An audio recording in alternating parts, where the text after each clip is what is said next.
What is up, Nintendo Land? Welcome to the Nintendo Open Air Podcast. Do not forgive Nintendo. If there ever was a mantra meant for this podcast, that would have to be it. Nintendo fans in Japan have been chanting this online since Nintendo decided to take action against a popular mobile game. Were they right in doing so? Is this another case of Nintendo just being Nintendo? We'll be breaking down our latest favorite quote later tonight. But before we begin tonight, I've got to introduce our panel, of course. We've got a lot of our regulars with us tonight. Mo, Z, and Eric is with us. And of course, we have our special guest, Barry, back with us. I'm glad you can join us again. I'm glad to be here again. And of course, if you don't know already, I'm the host, Jason. So, start tonight, we're going to recap some of the things we've talked about in the last couple of episodes. Mainly dealing with the Nintendo Direct Mini. We've got new information on Dark Souls Remastered. We found out that it's a multi-platform simultaneous release, so it'll be coming to Xbox and PlayStation as well. We got a price, which was the most surprising point to me, of $39.99 on all platforms. So it's pretty sweet. And Nintendo Direct was the way the news was broke to the world. Yeah, I'm surprised about the price more than anything. I guess They've not. They've also since announced that it will not support cross-platform play. There was some idea that it would have been able to, but yeah, we're still waiting to hear how. Well, I guess we're not really waiting to hear how not technologically proficient it is, because they've already said it's 30 frames per second and 720. Is that right? Momo, would you like Rocket League more or less if it was not cross-platform play? I would probably like it less, actually. Even though all the pros come on there and just. Yeah, but the thing is, right now, and myself included, there's so many noobs on the Switch that it's real hit and miss. If you play Switch only, you might get teammates who just don't know what they're doing and they score on their own goal, and it can be frustrating. So it's up, but I do wish for Dark Souls then. I do wish it was 60 frames instead of 30, though. I think there's a big difference for a game like that. Like, I think other players on PCs and stuff have an advantage over you having a. I guess I didn't realize that was only 30. Rocket League's only 30 on the Switch versus 60 elsewhere. I didn't realize that. Yeah, the resolution is lower and the frame rate, but that is the way things are on Switch. Is there anything that is 60 frames per second on the Switch? Most of the Nintendo games are, like Splatoon 2, I think is. So probably Odyssey. I don't remember what Zelda is, but we know that Zelda had some frame dropping issues. So I guess that's a negative for Dark Souls then, that it's not cross-platform play, huh? I think it'll depend, in terms of the resolution, how much it affects you depends a bit on how you play, because I've noticed with the Rocket League, if I'm playing in handheld mode, I don't notice anything out of whack, but if I put it on the big screen on the TV, then you notice it more. Yeah, and there's still some hiccups with it, like at the beginning of a match sometimes, like it won't be fully drawn yet, so like you won't see the other cars, but you see like their name banner, like just for a split second. I don't even think Uno is 60 frames per second. No, probably not. But it doesn't need to be. I did pop in there the other day and tried to join an online match, by the way. Uno is so broken, man. It's just ridiculous. Do not forgive Ubisoft. Yeah, do not forgive Ubisoft either. But yeah, Dark Souls that might be okay. The thing is, there's no way to not go online and not get stomped to death, no matter whether it's Rocket League or Dark Souls, because there's somebody who played Rocket League on the PC that just bought a Switch, and now they're going to be, playing it on Switch. And then there's people who have been playing Dark Souls for years on their PC or on whatever PlayStation and Xbox, and then now they're going to go on their Switch and just stomp you to death. So, I mean, you'll always have that, I guess. There is a little bit of advantage that the remaster is coming out at the same time on all the platforms. So if there is a little bit of tweaking, but still, like you say, there's people been playing it before that I'm sure will buy the game. I kind of wonder how many people are going to want to double dip on it that already have the original version. Just this one's cleaned up, but there's been so many. I mean, there's been a couple Dark Souls games now.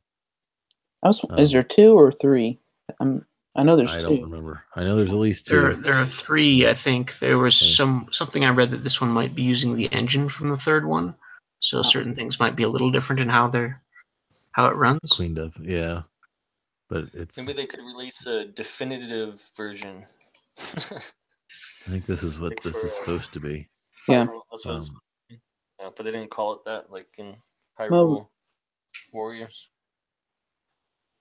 Well, I've noticed, and I know that's probably not a lot of Nintendo's decision there, but they've started using terms like remastered, deluxe, definitive edition. And I think there was another one. I don't know why they're mixing it up. I guess to draw attention away from, it's more ports, but rehash. Yeah, they give it a different tag for every one of them. Yeah, there won't be another deluxe after Mario Kart, probably.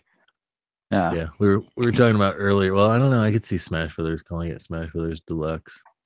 Nah, I think it'll be Smash Brothers Switch. I think they'll just go with that. We were talking earlier about NES games, how they had the Turbo. Zapper series and the Action series and Adventure series. Maybe they could have a rehash series. They just put a little logo up in the corner, like Funky Kong. The rehash series. It'd be the perfect mascot. Tropical Freeze Recycled. Yeah, exactly. Put the recycle logo in the corner. There you go. Yeah. The old arcade games, like when the NES came out, right? Original Donkey Kong was already a few years old at that point. It was, you know what I mean? It was kind of an old game. So that was originally like the classic series, if I'm not mistaken. Yeah. Probably. Have Tropical Freeze Reincarnated. It's just sad when they put out a 7-year-old game on the system, they still can't get it at 60 frames. But it's remastered, Maybe you know. next generation. Yeah. It's you know, know, I mean, at least it's all coming out on the same at the same time on the console. Yeah, it's still a big deal that we're getting it at the same time, even if it is a remaster. We're getting it at the same time. I expected to see a lot more stuff come out digitally the same day, but not physically. But this one, it looks like, is going to come out physically as well on the same day. So yeah, I think Nintendo's on the same bandwagon with all the. You know what I mean? Yeah. As far as that kind of stuff is now, or at least they're getting there. I think a few of the devs are still kind of waiting and seeing, but for the most part, it's like, oh, they're back in the fold again, and they're just treating them like Sony and Microsoft. Yeah. Well, companies have had kind of time to realize the Switch is a thing, and if they want to support it and kind of get all their ducks in a row as far as organizing and that stuff now too. What's one dev that's still waiting and seeing for Nintendo? EA. Yeah. I was gonna say Netflix. Yeah. Well, yeah.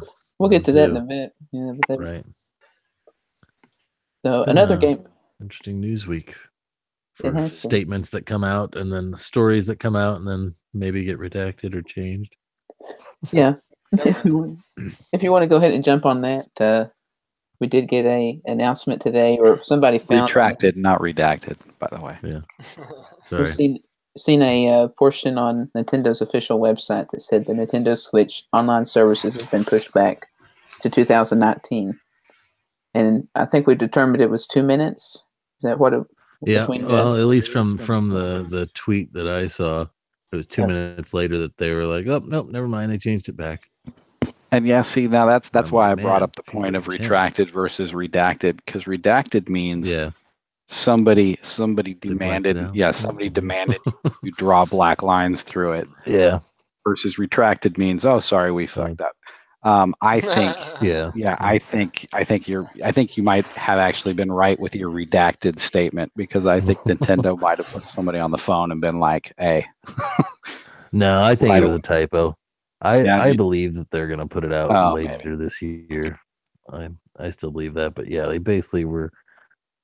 Somebody had just put on a post on the Nintendo website and it didn't say like this is delayed. It just said Nintendo Online service coming in 2019, and then like a minute later they changed it to 2018. It already jumped on the original. I mean, I noticed it on at least 2 or 3 different sites. And then they all have like a little update. They don't remove the story, they just put a little update. Nope, this has been changed back now. Yeah, on Twitter there's just a comment saying update, they've changed it. So yeah, it's funny how fast people jump on stuff, man. there's somebody scouring that Nintendo website. Themselves. Yeah. Just waiting. Ooh, there's something here. Oh, look at this, Get it on Twitter. Yeah. But right, sometimes they find stuff that, remember there was a news article about, I wish I could remember what it was. Does anyone remember? And somebody was like, hey, this is news. And it turned out it was like it had been on the site for 9 months. Some reference to Breath of the Wild before it came out or something. And they're like, no, this has been here for a long time. It might have been about when the DLC was coming out or something, but it said 2018. Or... No, this was pre-Switch, but it was still relatively recent. Oh, well, never mind. Some of this stuff doesn't come up much either. Like you remember one time they found a little golf game embedded in the hardware, and then apparently one of the recent updates removed it. You know? Yeah, they patched that out. Which it would have been tough to find anyway, because I think you had to have the OG firmware anyway. Yeah. Or you could only access it like on Iwata's birthday, and it was not meant to be out there. Yeah. Who knows? We'll probably find out years later. There was all kinds of other stuff.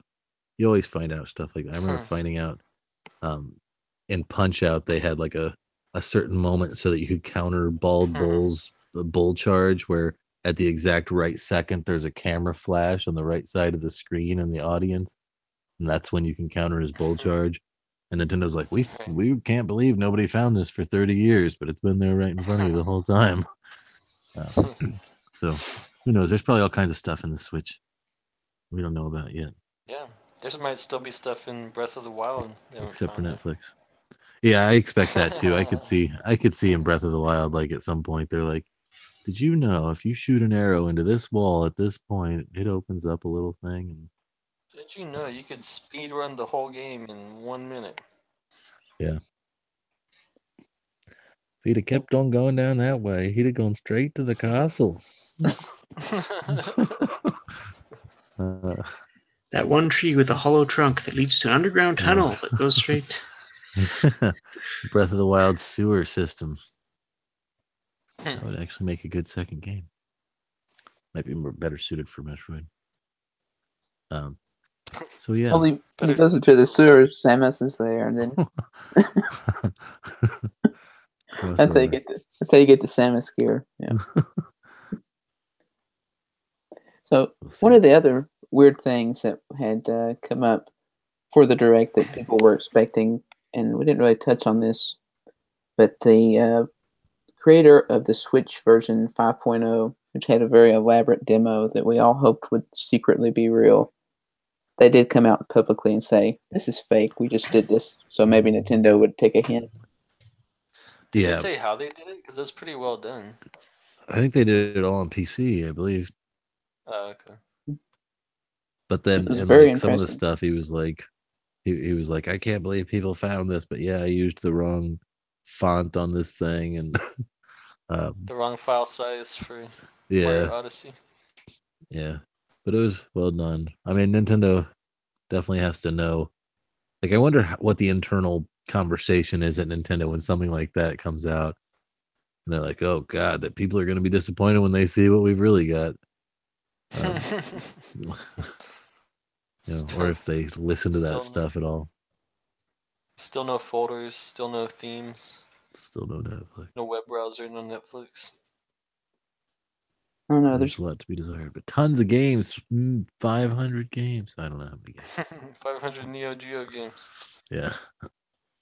There's times that you think Nintendo is really listening to its fan base and making some changes, and it's like, all right, they are listening to us, and then the next moment it's like they don't have a clue. They did give us another Metroid game so soon after Federation Force, so that's something. They never really made up for Animal Crossing unless you count Pocket Camp. No, well, we'll get Which Amiibo you can't. Festival 2 on Switch. Or Amiibo Festival. I'm telling you, Amiibo Festival Remastered or Deluxe is coming.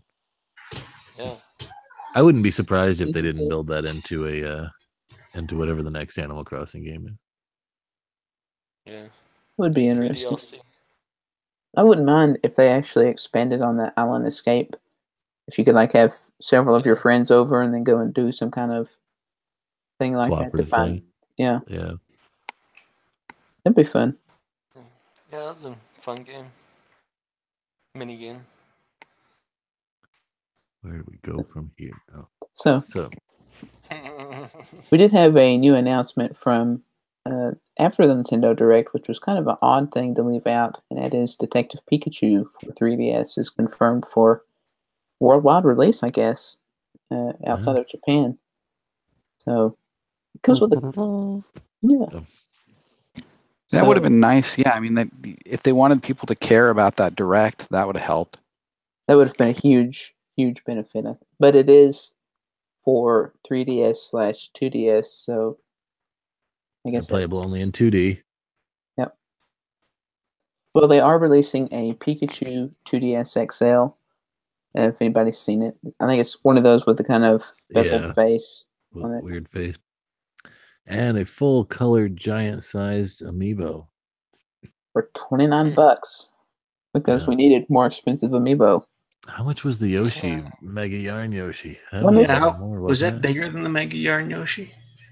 No, I don't think it is. No. That Mega Yarn Yoshi's pretty big. That's like a stuffed animal. Yeah. It was around $40 if I remember correctly. Yeah, I was gonna say I remember seeing the Mega Yarn Yoshi and being like, I know this is gonna be hard to find and stuff, but it's still not worth it for me to spend this much money on it. Yeah, I wanted one, but it's like, that's like the price of the game to have an amiibo I'll probably never open. I still would have paid it if I could have ever found one. Like, I never found one. No, I saw it a couple times. They restocked it at one point too. Yeah. Now, see where I live, man. Whenever I would catch, a whiff of one anywhere, there'd be a line of people, 50 people deep before before the place would open in the morning. You need to move to the middle of nowhere. Bigger than a cereal box. Yeah, we got. Any cereal up in Canada yet, Barry? Nope. I don't think it's coming here. I think it was US only. It'll get there. Other than the one import store that I saw that got in 4 boxes and used one for a contest. And well, there was that website I had posted to you guys the other day that sells. I don't know if they ship international, but depending on how bad you want it, but it's still pretty crazy that the rest of the world doesn't have it. Yeah, I have a friend that's really heavily into cereal and, of course, loves Nintendo because I wouldn't be friends if they didn't, right? But anyway, they live in Europe and they've really wanted a box, and it's like, I don't think it'll ever happen. I think it's sad. And shipping to Europe, what a nightmare. I've got my 2 unopened boxes still that I'm saving. I don't know when I'm going to tear into them. But as soon as you know, you can get more. Basically, yes. Exactly what I was just about to say. As soon as I know that there's going to be a steady supply somewhere at my local supermarket, I'll start just mowing through this stuff. Because, I like it, man. I'll keep eating it. I'll have to say I haven't noticed any on the shelf, but I haven't just scoured the aisles like I did. Once you find my kids still get excited if we get a box of, Honeycomb or Shreddies or something that has a little Mario icon for a contest or something on it. They like that, so they'd sure like the real stuff. Yeah. Yeah. Yeah, like I said, as long as they like Lucky Charms, they're in business. Mm-hmm. But yeah, I don't know. Do you think what kind of I'm not a Pokemon fan and you guys are much more so than me. Does Detective Pikachu have appeal to you? Like when it came out years ago in Japan, were you like, damn you, Nintendo, for not releasing it here? Me personally, no. Pikachu in general never appealed to me. Yeah. I will say, watching the trailer, it does look more interesting than I ever thought it could be. And wow, does Pikachu have a much deeper voice than you'd ever expect. You know, in the anime, it's like Pikachu, Pikachu. It's like, how are you doing? Like, no, It had some funny moments. I am disappointed. Danny DeVito wasn't chosen to be the voice. Yeah, we'll see what happens with Ryan Reynolds. How much money has Nintendo dumped into that? I wonder. Well, a third. But yeah, I don't know. I know Pokemon sells big, so I'm kind of curious to see. I can already guarantee these amiibo aren't going to be anywhere, like just because it's giant size and giant priced. And it's Nintendo, and they haven't had a scarce amiibo in a while. Yeah. They haven't had any amiibo in a while. Like since the Breath of the Wild, there's the Shovel Knight ones, I think, that are still up for pre-order, but I don't think I wonder if they'll end up having to do an amiibo mini direct. Well, I do wonder, since this last direct was Solid Switch, if we will get a 3DS mini direct or whatever they'll call it at some point. If they're gonna really keep it going, but they might not have a ton of content coming. I don't know if I'm sure Nintendo's got to have a few more 3DS first-party titles that they're working on because they had started production before the Switch and are going to keep going. Yeah. Well, maybe since they're not really planning on replacing it, they'll just leave it in limbo, where like they never officially say it's dead, but then that's usually how they do it with everything. Yeah, eventually there is an official end of life date somewhere, but I know what you mean. They keep it. They don't really announce it publicly, and it's kind of a ways out. Like the Wii, they just kept alive for a long time. I started to say we're just coming up on that. The end of the Wii. Oh yeah. Well, I mean, but to me, like when the Wii U was released, that was like, to me, the Wii was officially dead. I know it wasn't officially, but the thing is, if they don't release something, there's just nothing like to immediately release. It had another version after that. They might still be making Wii games. I don't know if they're still making like Galaxy and stuff like that. Obviously, Mario Kart was a big deal.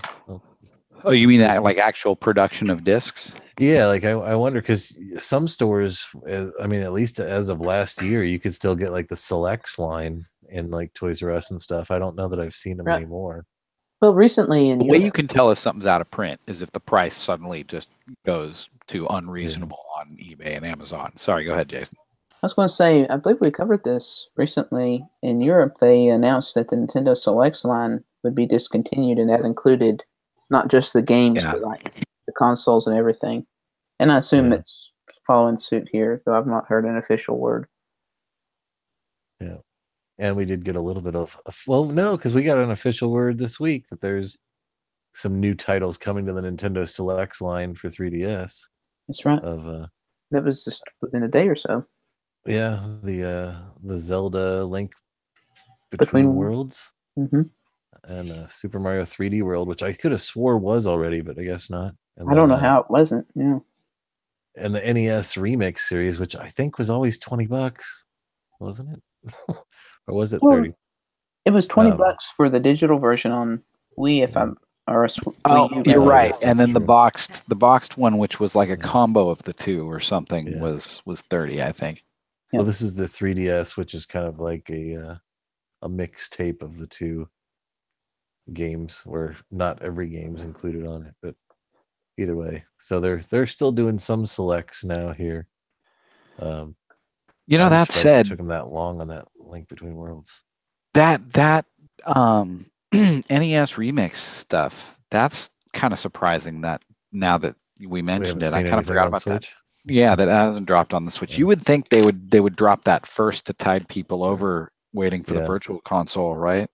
They're working on how to remove all the Miiverse functionality.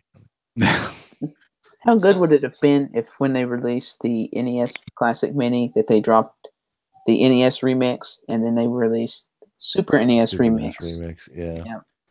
Pair it up. I think we were all kind of expecting the Super NES Remix, and they don't have a Super NES Remix yet. Not yet. That's one that they can stick in their back pocket and drop at any time too, though. That's true. You know, How about with the Virtual Boy? They never released anything to replace that, right? Unless you consider, because that wasn't really their. That they wasn't just really wanted their people to handheld. forget it. Yeah. That wasn't that. That was the thing. They had a handheld, they had a TV console, and then what the hell was that? Yeah, they just said, let's just keep the Game Boy Color going and hope everyone forgets that this was even a thing. I guess that was the original hybrid. It was just kind of backwards. Yeah. It wasn't really portable or really for home console. It's portable. You can only really play in your home. Now that said, yeah, with the fancy Blockbuster case that it came with, right, that was all pre-cut and whatever, it was a nice carrying case. So, like, I've taken that thing places. Like, I would bring it to the office sometimes to show the guys, or I'd, just randomly bring it over to a friend's house or whatever. So, I've traveled with it. It's portable if you have, a home console sized. I should at some point I should put up a picture of this case, man. It's a big, huge plastic, right? The kind of thing that you would rent a home console system from Blockbuster in. Yeah, it's giant. How does the sound work on it? It's got stereo speakers or a headphone jack. So it just goes over your eyes, and then also the speakers are sort of near your ears. I think they're directional. In fact, I might be wrong about that. That's probably before directional speakers. But they, you know what I mean? They were pretty good in that they sounded good and loud when you had your face in it, but they didn't sound too loud to people around you. So yeah, it worked, but you can also play with headphones.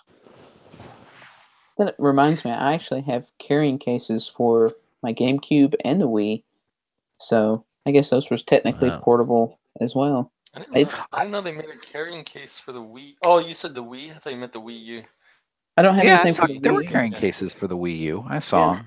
Yeah, but they just obviously weren't as many as there were for the Wii. And I had a carry case for the GameCube. It's smaller and lighter than the carrying case for the Virtual Boy. No doubt. Well, I've got one for my Switch. Do you have a carrying case for your Game Boy? Me? Everybody has one. I hope. I would assume anybody who still has a Game Boy has a nice case for it. Yeah, I don't for it. Call mine a nice case, but sort of a little, basically just a little canvas sleeve that it slides into with a couple of pockets. Is that for your Game Boy or for your? For the Game Boy, yeah. The OG, yeah. Yeah. Like my 3DS, I never found. I searched for the entire time that I owned the 3DS, the small one, then the big one, and I never had for either of them. I never had a very good case, which is why they're all beat to crap. I've got a case, but it's really only for like when I travel. It's like it almost looks like a little mini backpack, and I think it was an actual DS case. I've seen this. That the 3DS just happens, and it's got a couple zippered compartments. The only good case for the 3DS is like the Zelda one, right? No, I had a good. No, there's plenty of good cases out there. I just never wanted to pay money. You know what I mean? I was always looking for something cheap. My two components, it had to be cheap and it had to be something unique, and I just never found anything. Closest I found was this Warakuma little wallet thing that just fit the XL just barely, but it was just kind of a cloth sleeve. It wasn't very protective, and I got it because it looked like the Pedo Bear. My pocket was my case, but I forgot. You're right. I did use it. I did use my old DS case for my small 3DS when I first got it, but then I didn't have anywhere to put my old DS, so you know what I mean. I ended up having to give it its case back so I could use it for storage. See, now I'm getting nostalgic because my 3DS carrying case, what it does have in it are those Club Nintendo game cases. I've got 2 of those that are packed with 3DS and DS games. I only ever got one of them. I didn't get the other one with the other sleeves. That would be something that would work well for Nintendo Switch. Hint, hint. Do you have enough 3DS games to fill 2 3DS cases? I've got enough that fills one, and the other one's got some spillover plus some DS games. Let's see. I've got one large one with pages to turn in it, and then I've got at least a couple of smaller ones that are full. I've got a couple of 3DS games that I don't have a place to put right now. Yeah, I got the mine, and I just, because I picked up Star Fox 64, that put me over the limit on my case. And so now I'm like, well, crap. But then I have the extra Animal Crossing because it's the wife's. So I'll figure something out. You could just stick them into some of those old 3DSs you don't use. Yeah, and I forgot. Yeah, no, the Nintendo case. Yeah, I have my DS games in there. I guess I never bought a ton of DS games. I have just enough to fill that Nintendo case. Yeah. 3DS, I think I have a 36 case, and I think I just bought one too many. Still haven't broken the wrapper on my Metroid Prime Federation Force. Save it. Save it till it's a collector's item, and save it till you can get $100 for it on eBay. Probably, which will probably when the new Metroid Prime for Switch comes out. Somehow I or doubt something. Because those things go when they go out of print, and that's one that Nintendo is probably shoveling into a landfill. It probably already has shoveled into a landfill. So I imagine that one's going to be rare down the road. Yeah, it probably didn't sell that great. Probably not. Along with Mario Kart Wii. Yeah. Yeah, but they sold a ton of those. Yeah. Yeah, we still don't know why, but yeah, it's bizarre. Maybe we'll finally get the end of Just Dance for Wii. I just wonder if when the eShop or whatever it was called. Like maybe they'll release it on the emulator next time. I swear, dude. After Nintendo, seriously, they will release Just Dance 2019 for the Dolphin emulator. We'll have to see, and we've got about 7 or 8 more months, I think, before it's time for them to announce the next year's. This year's Just Dance. Because I think it came out. I can't remember if it came out in like October or November, somewhere around there. I think. How long has that been going now? How many years strong is the Just Dance series at this point? I don't know. They were smart not to number them. Does anybody know anybody who's ever bought one? Anybody on this podcast? Not I. Yeah, I think my sister bought one of them. Yeah, for Wii. All right. I forget which one. Or Wii U. I can't remember. Did you used to watch her play it?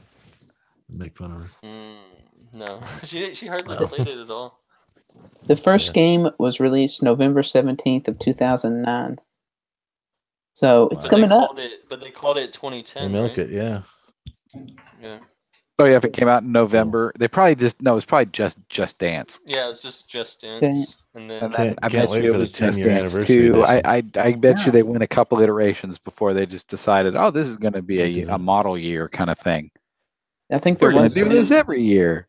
Yeah. So does that mean next year could be the 10th anniversary edition where they have songs from each of them?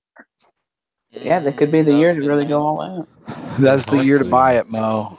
I'll have to put it on your Wii. Your patience will be rewarded next year, Mo. Yeah, I can't wait. This year, technically. I tried the demo, man. I just I don't know. You actually tried the demo? I couldn't. You really will download and play any demo on the eShop. I couldn't get. No, I haven't got Dragon Quest builders yet. But I'm like, yeah, if Jason and Max have been all over playlist, man. Yeah, it's like 5 games and like 15 demos. No, I think I've only tried. Slime Son. Maybe the Blaster Master. Slime Son I've tried a couple demos. Dude, I haven't gotten at the risk of sounding creepy, like I kind of check out everybody's, what everybody's playing all the time because I don't have time to play anything myself anymore. And Mo, your list is always all demos, all demos and Rocket League. Who, mine? He's always playing Rocket League. Blasphemy. Except during Splatfest. That's the only time he takes a break from Rocket League. No, let me see. I'm gonna look at this now. See how many demos I've got on my list. Since we might have deleted some. Right? Since we mentioned the Dragon Quest demo, I did play the Dragon Quest Builders demo, and I know Max has as well, though she's not here to speak to it. Now, I think we both really enjoyed it. I was surprised. It's kind of like a better version of Minecraft, I guess. I've never played Minecraft, but it looks like a better version. I had fun with it. I can confirm on my recently played list, I have 3 demos out of like 20 games. But did you delete any demos? I deleted Just Dance. That's it. After playing it for 2 minutes. I'm in the mood to try to keep like my phones and everything. I'm trying to keep them clean. So yeah, I've been deleting everything when I'm done with it, including that stupid what's it called, NBA Playgrounds thing. Ooh, the best-selling NBA Playgrounds. Again, now, yeah, I don't know. Yeah, that was my eShop shocker of the week. That the number 1 selling game on the eShop again somehow is versus Super Mario Brothers. But number 2 is not Rocket League; it's NBA Playground, which I guess just goes to show you put a game like in a visible spot on the eShop. Yeah, that's all it takes. It was number 1 for like that whole week. Yeah, because that game had dropped off the radar, and I'm sure these people aren't just hyped that there's a new update version of it. These are people who probably didn't realize it even existed before. And there were some news stories too about the weird way that it was updated. Yeah, right. So more visibility. So yeah, but it doesn't take a lot to get some eyes on it. Apparently, to get some dollars spent. And Stardew Valley was 3, and it's another one that's been in the news because it's had some work in progress for it. I think Rocket League was 3 and Stardew was 4. Stardew's been up there ever since it came out. I think it's been almost top 5 the whole time. Yeah. Been going strong. But either way, Rocket League's down to 7 now. Oh, sorry, Jason. Get us back on track. I was going to say, before we wander too far off into Nintendo land, let's get back to the Direct. So we did have a question this week from a viewer who just happens to be here with us. I know Barry was asking about, do we think we'll get a Mario Maker port to the Switch? Yes. I think they have to. They're almost obligated to, I think. They've already brought it to the 3DS. Yeah.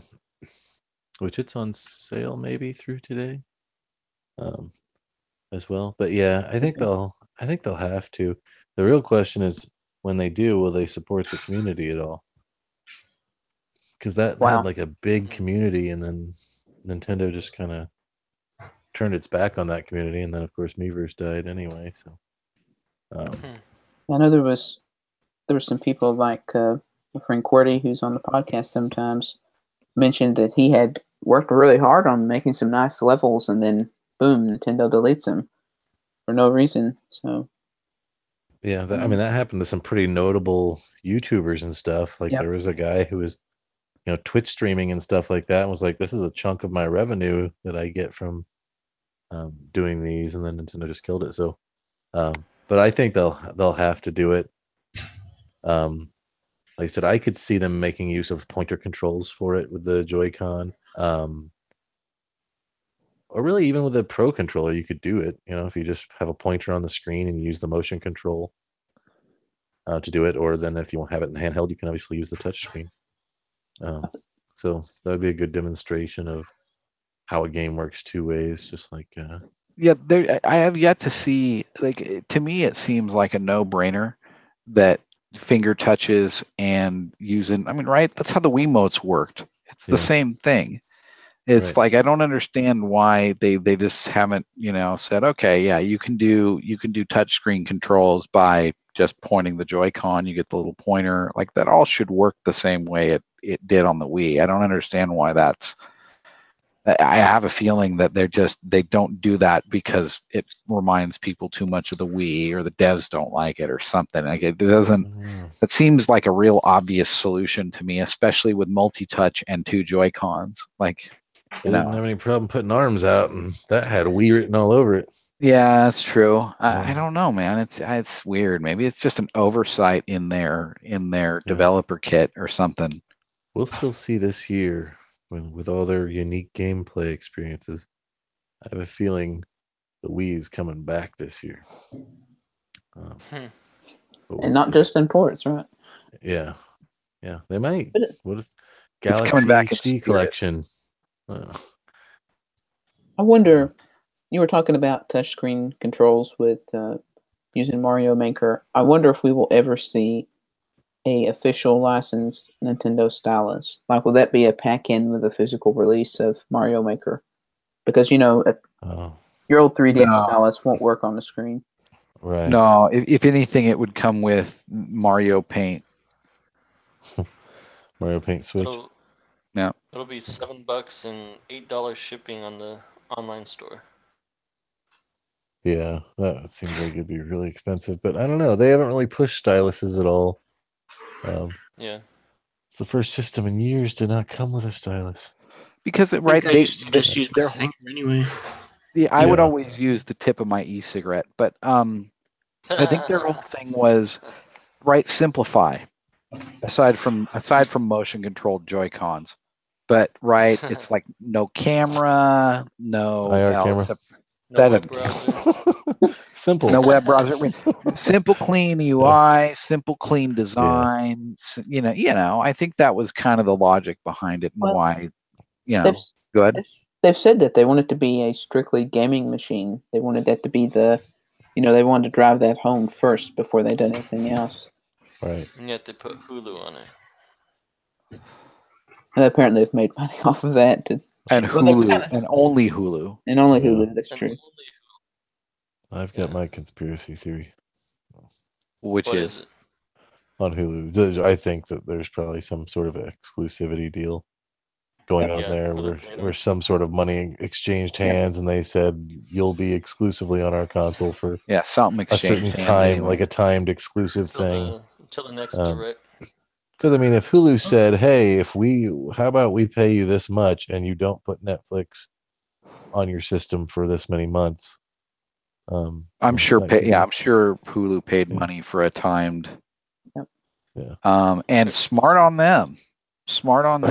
Because they were betting. Although the opportunity for Hulu, it was probably a Hail Mary because I think they're falling behind everybody else. But Netflix, back in October, said that they were ready to go. They were just waiting on the word, and then this week this week it says no definitive plans for Switch. Yeah. So the app was ready in October, and now they have no definitive plans. Probably because Nintendo pissed them off when they went exclusive to Hulu. I kind of have that feeling. Yeah. Yeah. But at the time, Nintendo probably was like, you know what I mean? Everyone's like, "Oh, Nintendo's new console," and Hulu in their desperate position was like, "Yeah, we'll get on board with that." So now Nintendo and Hulu are buddies. And everyone else feels like they missed the boat. Probably. I mean, it's all just my speculation, but it would make sense to me. No, I think that's a very logical assumption. A plausible idea. Yeah. It's one big metagame. How many subscriptions can we generate? Well, that's the thing. By having a Hulu only on Switch, a lot of people probably said, "Well, I'd like to see how video looks on my Switch. Maybe I'll try this trial. Then maybe I'll forget that I did the trial and not cancel it in time, and it'll charge my card." Hulu announced their $5.99 a month for a year deal right around I signed up for it because I had canceled Hulu, but I have family that comes in from overseas all the time, and they love all the modern streaming conveniences over here. So I decided, maybe I'll pay for Hulu for a little while the folks are back. And so I jumped on that $5.99 deal just a few weeks before it dropped on. It was like 2 weeks before it dropped on Switch. So I don't know how long that deal had been going, but it seems like those two might have been timed to kind of go together, right? Pick up some. It's a cheap deal for a year. I just got my new tablet. I think that was probably their logic behind it. Nintendo has never officially said anything to us. I feel like now, if it's not in a direct or something, that they haven't really said it to us. Like they've never officially been like, "Hey, Hulu's here." Well, they announced Detective Pikachu not in a direct. It's basically a direct or their Twitter account. Otherwise, it didn't happen. Yeah. Or on their YouTube account. Well. Sorry. Yes. Yeah. Yeah. Yeah, that's true too. Can you I would just wonder, how hard is it to find Hulu in the eShop? You probably got to look for it specifically because there's no folder for apps. Yeah. Not like that's the one folder they don't really need since there's only one. Right. They just need Hulu. Hulu gets its own category right now. And Nico, I guess, if you got a Japanese account. Yeah, but you would only ever have one or the other. I don't think there's Hulu in Japan. Yeah. So you would always have a category of one. When they say $5.99 a month for a year, do you have to pay for the whole year up front, or is it just $5.99 a month? Oh, nice. No, and I think in most cases you get a free month anyway. So the caveat of that is, it's $5.99 for the first year. Your first month is free, great. So it's $5.99 for the remaining 11 months, not 12 months after that. But whatever. Yeah. It's pretty low. They gotta get that extra $2 out of you. That's right. $2 matters, I guess. So, getting back to the Direct, it is amazing. All these crazy rumors, all this fake news has been up about the mini Direct that we got. And almost immediately after this is over, we're already getting predictions for the next Direct, rumors coming up. There's a Direct coming. I think that's because it was such a wimpy Direct. Yeah. Right? It was a mini Direct, and it was overall disappointing, and everyone's expecting some kind of big announcement because they've had a good track record the past year of doing that. Yeah. And so when they drop one that's kind of meh, which we as old Wii U fans are very used to, I think the general public is like, no, that can't be all they're announcing. Well, that's the thing. It was wimpy, but it wasn't sloppy. I mean, it was well produced. They obviously had, assembled the footage and stuff. It wasn't thrown together in a day. So, they knew that was neither intentional. were any of the ones that we ever saw during the Wii U era, but then they would announce things like Federation Force and Triforce Heroes. And there's a rumor that Nintendo treated those as major games. I mean, well, they have to treat Detective Pikachu as a major game. It was an eShop only release. That has some major buzz to it, though. They're pretending it's a system seller. They're putting out a Pikachu system alongside it. They can put out anything with Pokemon on it. I know, but it's an eShop game. Because obviously the Pokeball 2DS has sold so well. They pretended that Animal Crossing Happy Home Designer was a system seller too. Yeah, that's true. They can. Well, they're obviously, we know from the Amiibo fever that they must have thought, because New Leaf did so well, they must have been like, Animal Crossing. Maybe that's why we haven't got an Animal Crossing yet. Since is the fact that there were so many Amiibos and Happy Home Designers left on shelves that they're like, oh, I guess Animal Crossing is dead. Because New Leaf was a sensation, Yeah. And then Amiibo Festival failed. The Amiibos kind of didn't, take off. The weird thing about New Leaf is now the app's not doing that great. For $34.99, it's weird because they could have easily sold it for $40, but they put it out for $34.99. You're talking about Happy Home Designer? No, New Leaf. Oh. The funny thing is, Happy Home Designer I think was $40. So. But those were years apart. You got to remember. I'll bet you the next one on Switch is $60 or more. Oh yeah, definitely, or more.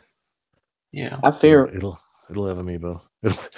It'll come with a complete set of the Amiibo that they already launched. I was going to say, can you imagine a special edition that they'll launch? Because it will. Like, here's all the Amiibo you guys didn't buy last time. Was it Pokken Tournament or something like that?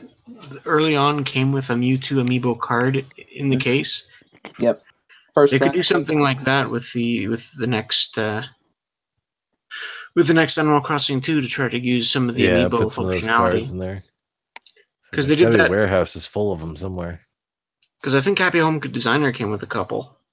It came with 2. Cards. Yeah, it did. Yeah. That would be a nice touch, but I don't know if they want to come back to that or not. I don't know. It'll be interesting. Yeah, but, Animal Crossing's had I never realized that until I just said it, but it's kind of been on a, it's kind of had a rough couple of years between Happy Home Designer, the Amiibo Festival, the mobile app kind of sucks a little bit. Well, it's had a huge drop, and as we talked about 2 weeks ago, it's affected their stock even. So, yeah. And you know how Nintendo thinks. People don't like Animal Crossing anymore. So, yeah, but every one of these things has been a spin-off. It's not been a core Animal Crossing game. That's true. Yeah. But does Nintendo look at it like that? Does it look at it? Yeah, Nintendo should realize that people, they love to spin everything off. And it's like those are some of their worst selling games, like the Federation Force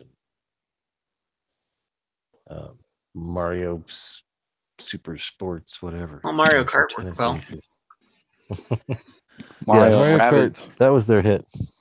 Yeah, they're trying to recapture that magic, that Mario Kart magic, and we'll just spin it off until something sticks. Well, if you look at Smash Brothers, it's sort of could be considered a spin-off. Yeah, and that's great. I mean, that's got so many, because it's got every single thing. That's what really makes that special, I think.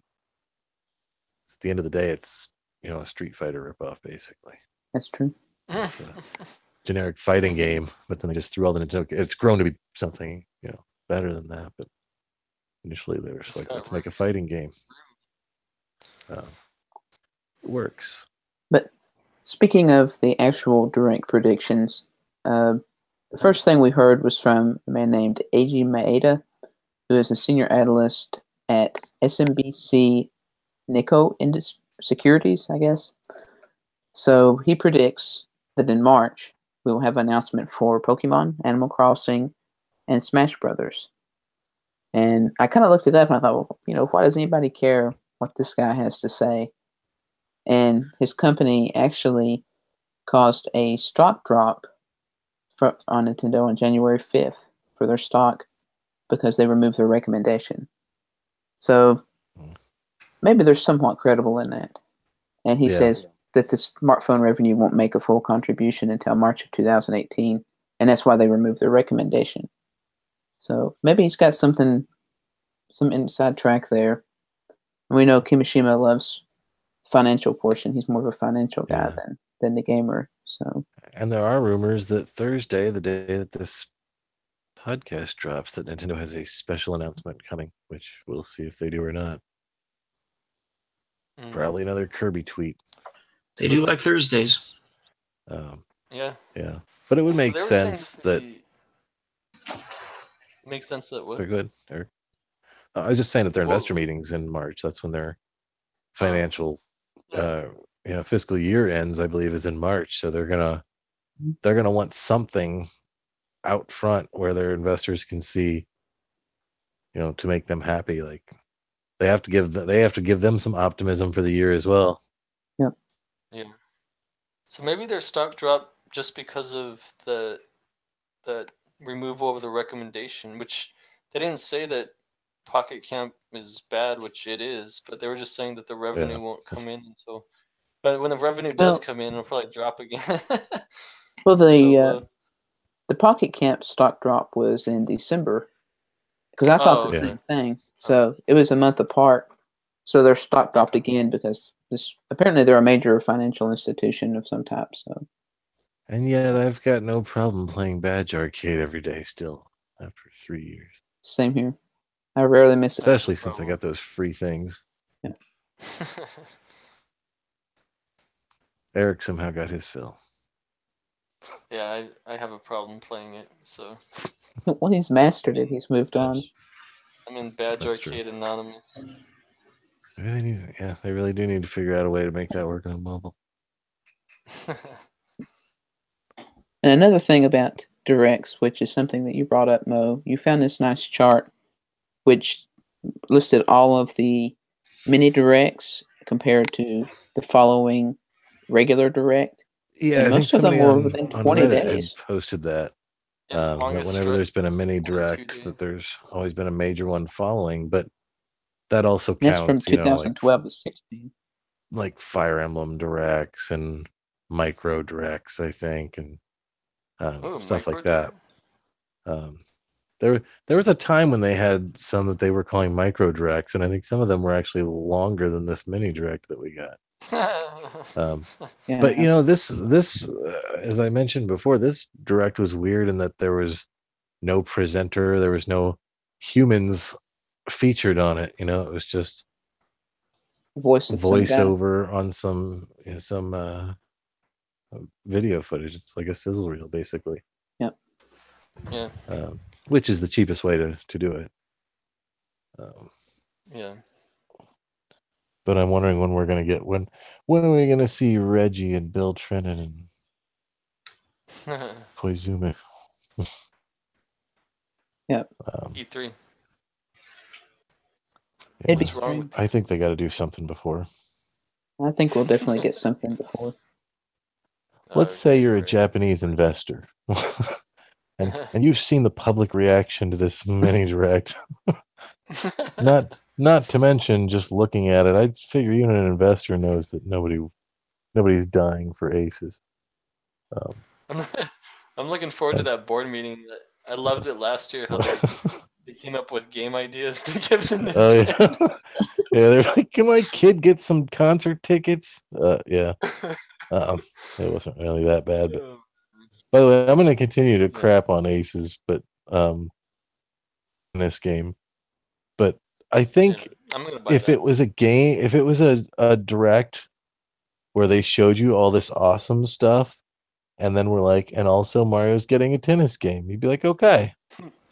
But when Tennis Aces is the star of the show, arguably, yep. As far as first party Nintendo content, it's a little bit harder to swallow. Yeah. It was a steady stream of letdowns. For me, the biggest title that they announced was the first title, and then from there, it's like, what's the next I think The World thing? Ends With You and Dark Souls were the winners. And people were genuinely happy about The World Ends With You. But by the way, it did get a price. It will be $60. Oof. So it's a full price retail game. I don't know that I will pick it up for that. Man. You guys might want to look into, just remember your 3DS is backwards compatible. So yeah, I believe I found a link at GameStop. You can buy the actual old DS cart. I think it was either 20 or 25, which is still quite a lot for a DS game.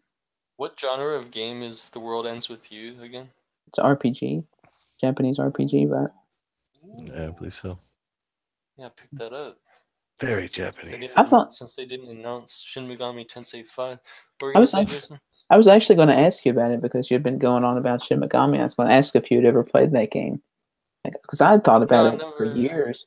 I've heard about it. Doesn't it have like a really good ending or multiple endings or something like that? I think so. And it has a good soundtrack if you're into that type of music. So.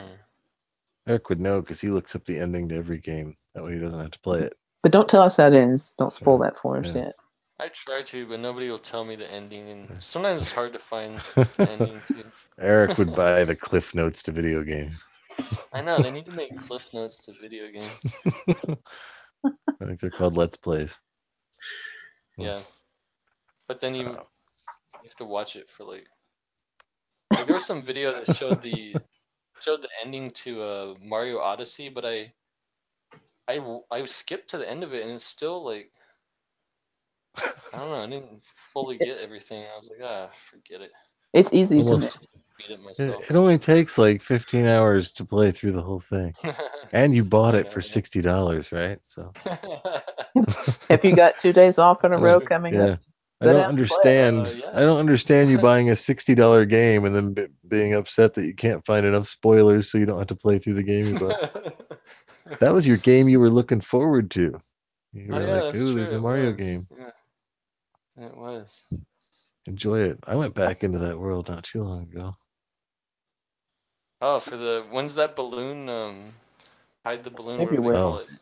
Hide the balloon. When's Hide the Salami DLC coming? In February. Yeah. They'll make a big deal once it comes out. The moment there was a hide the balloon, hide the anything. Yeah, I thought Drug Mule immediately. Luigi's swallowing balloons. Again, you'll only find this on Nintendo Open Air Podcast. Yeah. Don't think that we're going to turn into Nintendo Power Podcast. And Yeah, that would the be official so awesome if Nintendo you could isn't do going to that. give you That this would be inside so information. awesome if you could swallow it and hide it in the game. You want to know why you haven't found it yet? You haven't looked in the toilet. And then everyone has to all wait around for Mario to crap his pants or something. That would be awesome. I hope it's a power moon and not a star. That's a power moon for you, man. Where were we going to go from here? Where can we go from here? Okay, let's pull it back to... Not any lower. Yeah. Oh, we could, but... Let's not, though. So I know this is something that's important to use. Nintendo has reiterated again, they're not into VR, and they're not doing 4K. And this basically comes from an interview with Nintendo France general manager. Yeah. And he says, basically, they're not doing 4K and VR because it's not been adopted by mainstream. And his quote there at the end, which I thought was pretty brilliant, was, "What novelty would Nintendo have compared to its competitors if it just focused on, keeping up with Xbox and PlayStation?" It's a really great interview. I thought it was interesting. Yeah, I thought it was really good. And it really sold me on the idea that Nintendo Japan sends out little folders to all the heads of every region, because it sounded just like Reggie talking. Where just the use of the word mainstream, like, it seems like something he would say, like, we're a mainstream, blah, blah, blah. This is popular. And I think he's talked about that with VR and stuff before, but yeah. I didn't think it was quite as fake as Reggie. No, it's hard to be that fake. Yeah. This guy's, he's only a general manager. French. Yeah.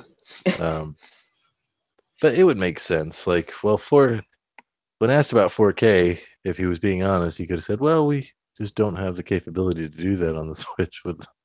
He's like, are you kidding me? We can't even do 60 frames a second. Slow down. And then, yeah, VR. I don't know. I could see them doing a headset VR type thing maybe at some point. If they wanted to, but they would be jumping on a bandwagon, and it would be poor. Yeah. They wouldn't do it. They wouldn't. They will have. There's enough people at the company. The mindset of that company. They look back at their Virtual Boy, and it's never to be spoken of. And if anybody brings up VR, they remind them of the subject that's never to be spoken of. And I don't think. I just don't think it's gonna. You know what I mean? Man, that would have been a great collection for 3DS. I'll say. That still kills me that they never did that. That angers me, even though I own most of them. That would have been so awesome. Just the fact that you've got a Game & Watch remaster that you can get for DS, but not whatever. No new Virtual Boy, XL, DS, whatever. Yeah, I can guarantee you, if they ever do it again, it's not going to be Virtual Boy branded, and it's not going to be a standalone thing. But like I said, I still don't think what Nintendo, like, other than maybe Metroid, or like, is Eternal Darkness, that was first party, wasn't it? Eternal Darkness. Remember that was that 64 or GameCube? I think it was GameCube. Jim Carrey. Well, it was a game. You're thinking Spotless Mind. Eternal Sunshine. Yeah, But yeah, I mean, there's not a whole lot of Nintendo properties that I think would lend themselves. Well, I don't know. What about Animal Crossing? You literally are virtually the mayor. But by the way, I will mention that Eternal Darkness, they did re-register the trademark before the Switch. So, but I mean, there's not a ton of titles that you think of Nintendo and you're like, "Ooh, that's got VR all over it." Well, and we would get some weird Nintendo. Well, that could be in this. We would get some weird Nintendo version of VR. We'd get the games we never even could possibly think of. Well, I could see Metroid Prime. Yeah. VR Badge Arcade. Yeah. You're standing at the crane game. But there's not a ton. But who knows? That I would almost think at this point, if they were going to do it, maybe they would dip into VR phone games first. I think, yeah, no, that would be the wisest choice for them. And because they're already right, they've already got a relationship with a phone developer. They're already putting out phone games. They could drop something on to like Daydream. I think that would be the route they would go if they were going to do it. And it would be something real simple, like it would be some simple free to download, like pictures with Mario. Well, no, I think it would be you're in a VR Mario Odyssey world. Yeah, well, so many other games, like a Mario game is not a Mario game without Mario. So you can't really have like a virtual Mario game. It wouldn't be a game. What they would have, I think, is that they would have some kind of little demo thing or something interactive but basic. That's what a lot of the stuff on like the VR store is currently, are these short little 10 or 15-minute things, documentary type stuff, or neat like fly-throughs of something or whatever, but with very limited interactivity. So I would assume that's why it's taken us so long to get Pikmin 4. They're adapting it for VR. Yeah, maybe. Yeah. A tour of Hyrule from Breath of the Wild. Yep. Yeah. That would work. But since Mo has brought up Metroid, we should also talk about there is a new rumor coming from the most credible source in the world, NeoGAF, about there's another 2D Metroid that is supposedly being worked on. Yeah, I'll take it.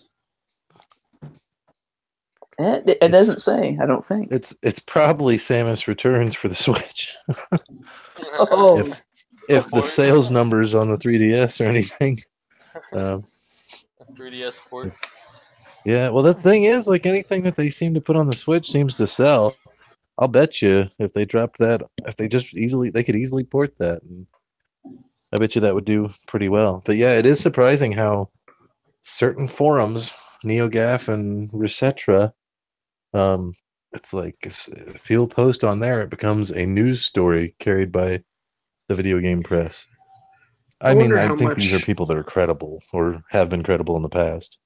Yep. I wonder if it would be possible. There's been some speculation about how they could do Switch lights and whatnot for if you want something where you can play with other people without having to get the whole console itself. If they wanted to merge that with their 3DS line in a sense, so that they, maybe threw an extra port that would take the 3DS cards, how quickly they could, a lot of them need 2 screens, but you could fudge that. Well, there was even a mock-up of that too. Yep. There was. Somebody had shared from a Japanese magazine was just talking about doing that exact thing of adding a second screen to the Switch that clamshells over the other screen and adding a slot for 3DS games. The Switch 3DS, which just turn the Switch I don't think they would ever do it. Well, that was more a joke, though. I'm talking about something where they just use the one screen, but could use a lot of the same software in games and sort of, instead of just completely got a touch screen on it. Essentially, exactly. Just or hold down an L or an R button to toggle the screen or something.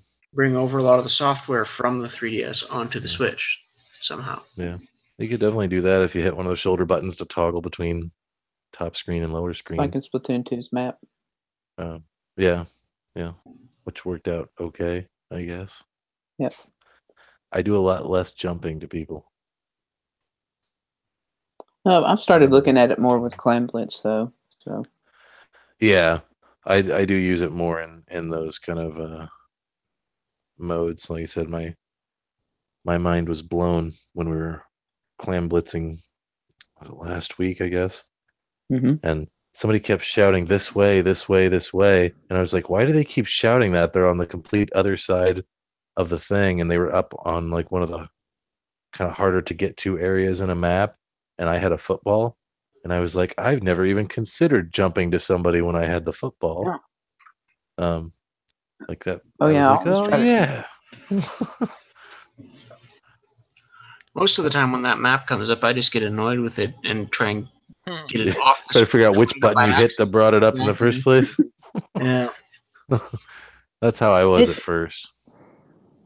It's helpful in the competitive modes and the ranked. So there's times you need to know what map control is more than in turf. Yeah. No. Are we getting into Splatoon? Yeah, we should go ahead and mention since we've said. Can you imagine on this podcast we're talking about Splatoon? There was a big update today, tonight actually. That the new weapon, nerfs and buffs. Yeah, nerfs and buffs. Yeah, it got some, and it fixed some stuff with stages where you could have access to certain things, like on Walleye Warehouse, which had apparently been an issue from Splatoon 1, where you could shoot through a certain corridor, I guess you'd say, from one side but not the other. So yeah, some of the stuff I always find out about stuff I didn't even realize was a thing when they do this, because they put out the little, like, one of them was what's the real, like, urban place with the little canal, Snapper Canal, the Snapper Canal. That apparently there's an area that you could ink the underside of something and it would count for points. That you've inked an area, like you could ink the top and the bottom of something, and I'm like, wow, I never even knew about that. Well, it's fixed now.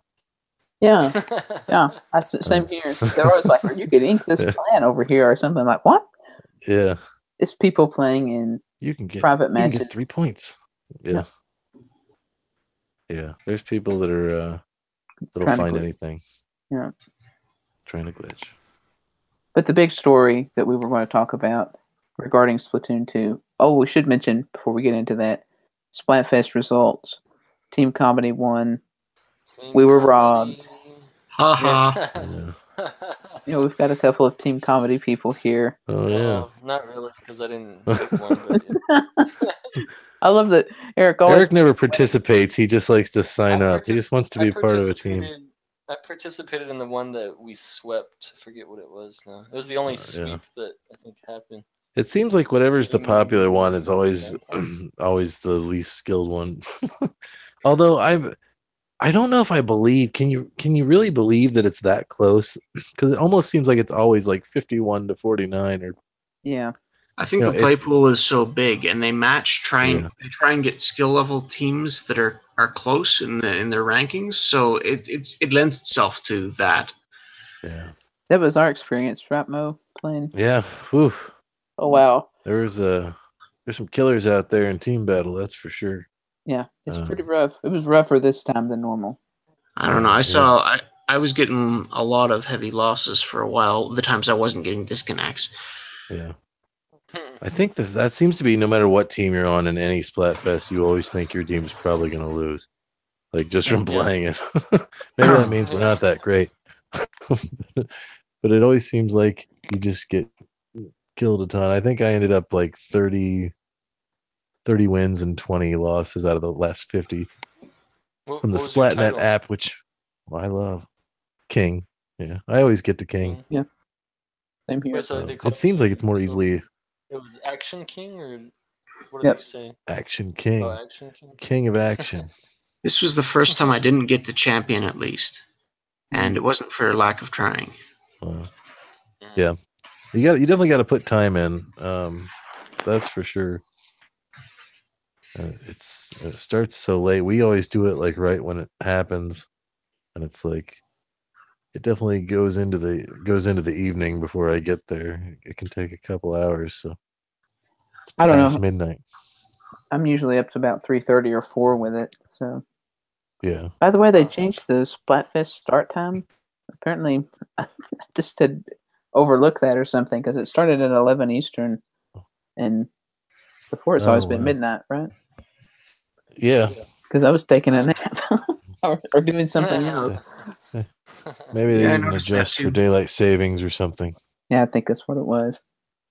Oh yeah, when is I used to notice that. I used to notice that with some other, like Pokemon Shuffle and things like that. Like at the time when it resets, like when we do our daylight savings, it doesn't adjust for that. I don't know. But does Canada do a daylight savings, Barry? Yes, they do. Yep. There was talk in our province that they might do away with it, but they've decided to not make any big changes like that. All right. Tradition. I love daylight savings. They keep talking about getting rid of it and then not. We've been back and forth on it. They keep talking about stopping making pennies here too. They stopped it in Canada. Yeah, they've Yeah, talked they did. about that. Yeah. It's because they're all here. We always get the Canadian pennies here. Yeah, we got plenty of Canadian pennies down here. If you need some change, Barry, let us know. We can. Yeah. Oh, I got an American quarter in my change today. Oh, nice. Oh, wow. All right. Yeah. That's worth like 30 cents up there. I think it was Montana one or something like that. Oh, I think it has a bird on it. That's a pretty cool one. Yes, I look at the ones that have birds on them. So wait. So Splatoon 2. Thank you for visiting the currency corner. Well, yeah, the big new map was neat that came out this week too. The whatever it new is, map, Shelton's. Yeah, the museum. I haven't played it a ton, but I always do the little recon whenever there's a new map, because I always think I'm going to get an advantage on somebody. So I kind of peep it out to see like where I can go. It's kind of weird and bizarre with like the little there's like zip lines that go up to a roof and you can easily just fall right through if you're not paying attention. What struck me about it one time when I got a disconnect and was wandering around waiting for the game to recognize that was the case, was I was looking at the exhibits, and there's some wonder what's going on in some of them. Yeah, it seems like there's like an arrowhead collection and like the great zapfish is in there. Zapfish, yeah, it's pretty neat. It had come up through another news source who is also a friend. Had posted that they've found like a butterfly exhibit in Schellendorf, and it was the actual butterflies that are in Animal Crossing. And of course, the giant skeleton up the top is also in Animal Crossing, the fossil. So they wonder if it's like a little hint towards Animal Crossing coming. But yeah, people are going to read see, this is what Nintendo does to people. They have to read into every single little thing, like because rather than just saying Animal Crossing is coming, they're like, we're going to drop a level and we're going to put some museum butterflies from Animal Crossing into a Splatoon level. And that'll tell people that Animal Crossing. What did it mean when they tweeted the flaming chibi robo? I'm guessing Dark Souls. Dark Souls. What did you say, Jason? I don't think anyone understands that. Yeah. I think Chibi Robo is coming to Smash. People wanted to get Chibi Robo for Smash confirmed. They wanted people to burn their Chibi Robo amiibo so they'd buy more. And burn they did. They sure did. Do any of you on the Wave 3 Splatoon 2 amiibo? I guess Wave 3 Splatoon amiibo? I do not. The ones that came out with the Splatoon 2 colors. The dualies? Yeah, I think the squid is purple, and then the ones that were released with Splatoon 2. I picked up a squid because I hadn't had a squid. So, you're talking about the second round of Splatoon 1 ones that came out. That was just a recolor of the original set of 3, aren't you? Because there's 3. No, because there's 2 for Splatoon, and then there's 1 for Splatoon 2, right? So that's the right.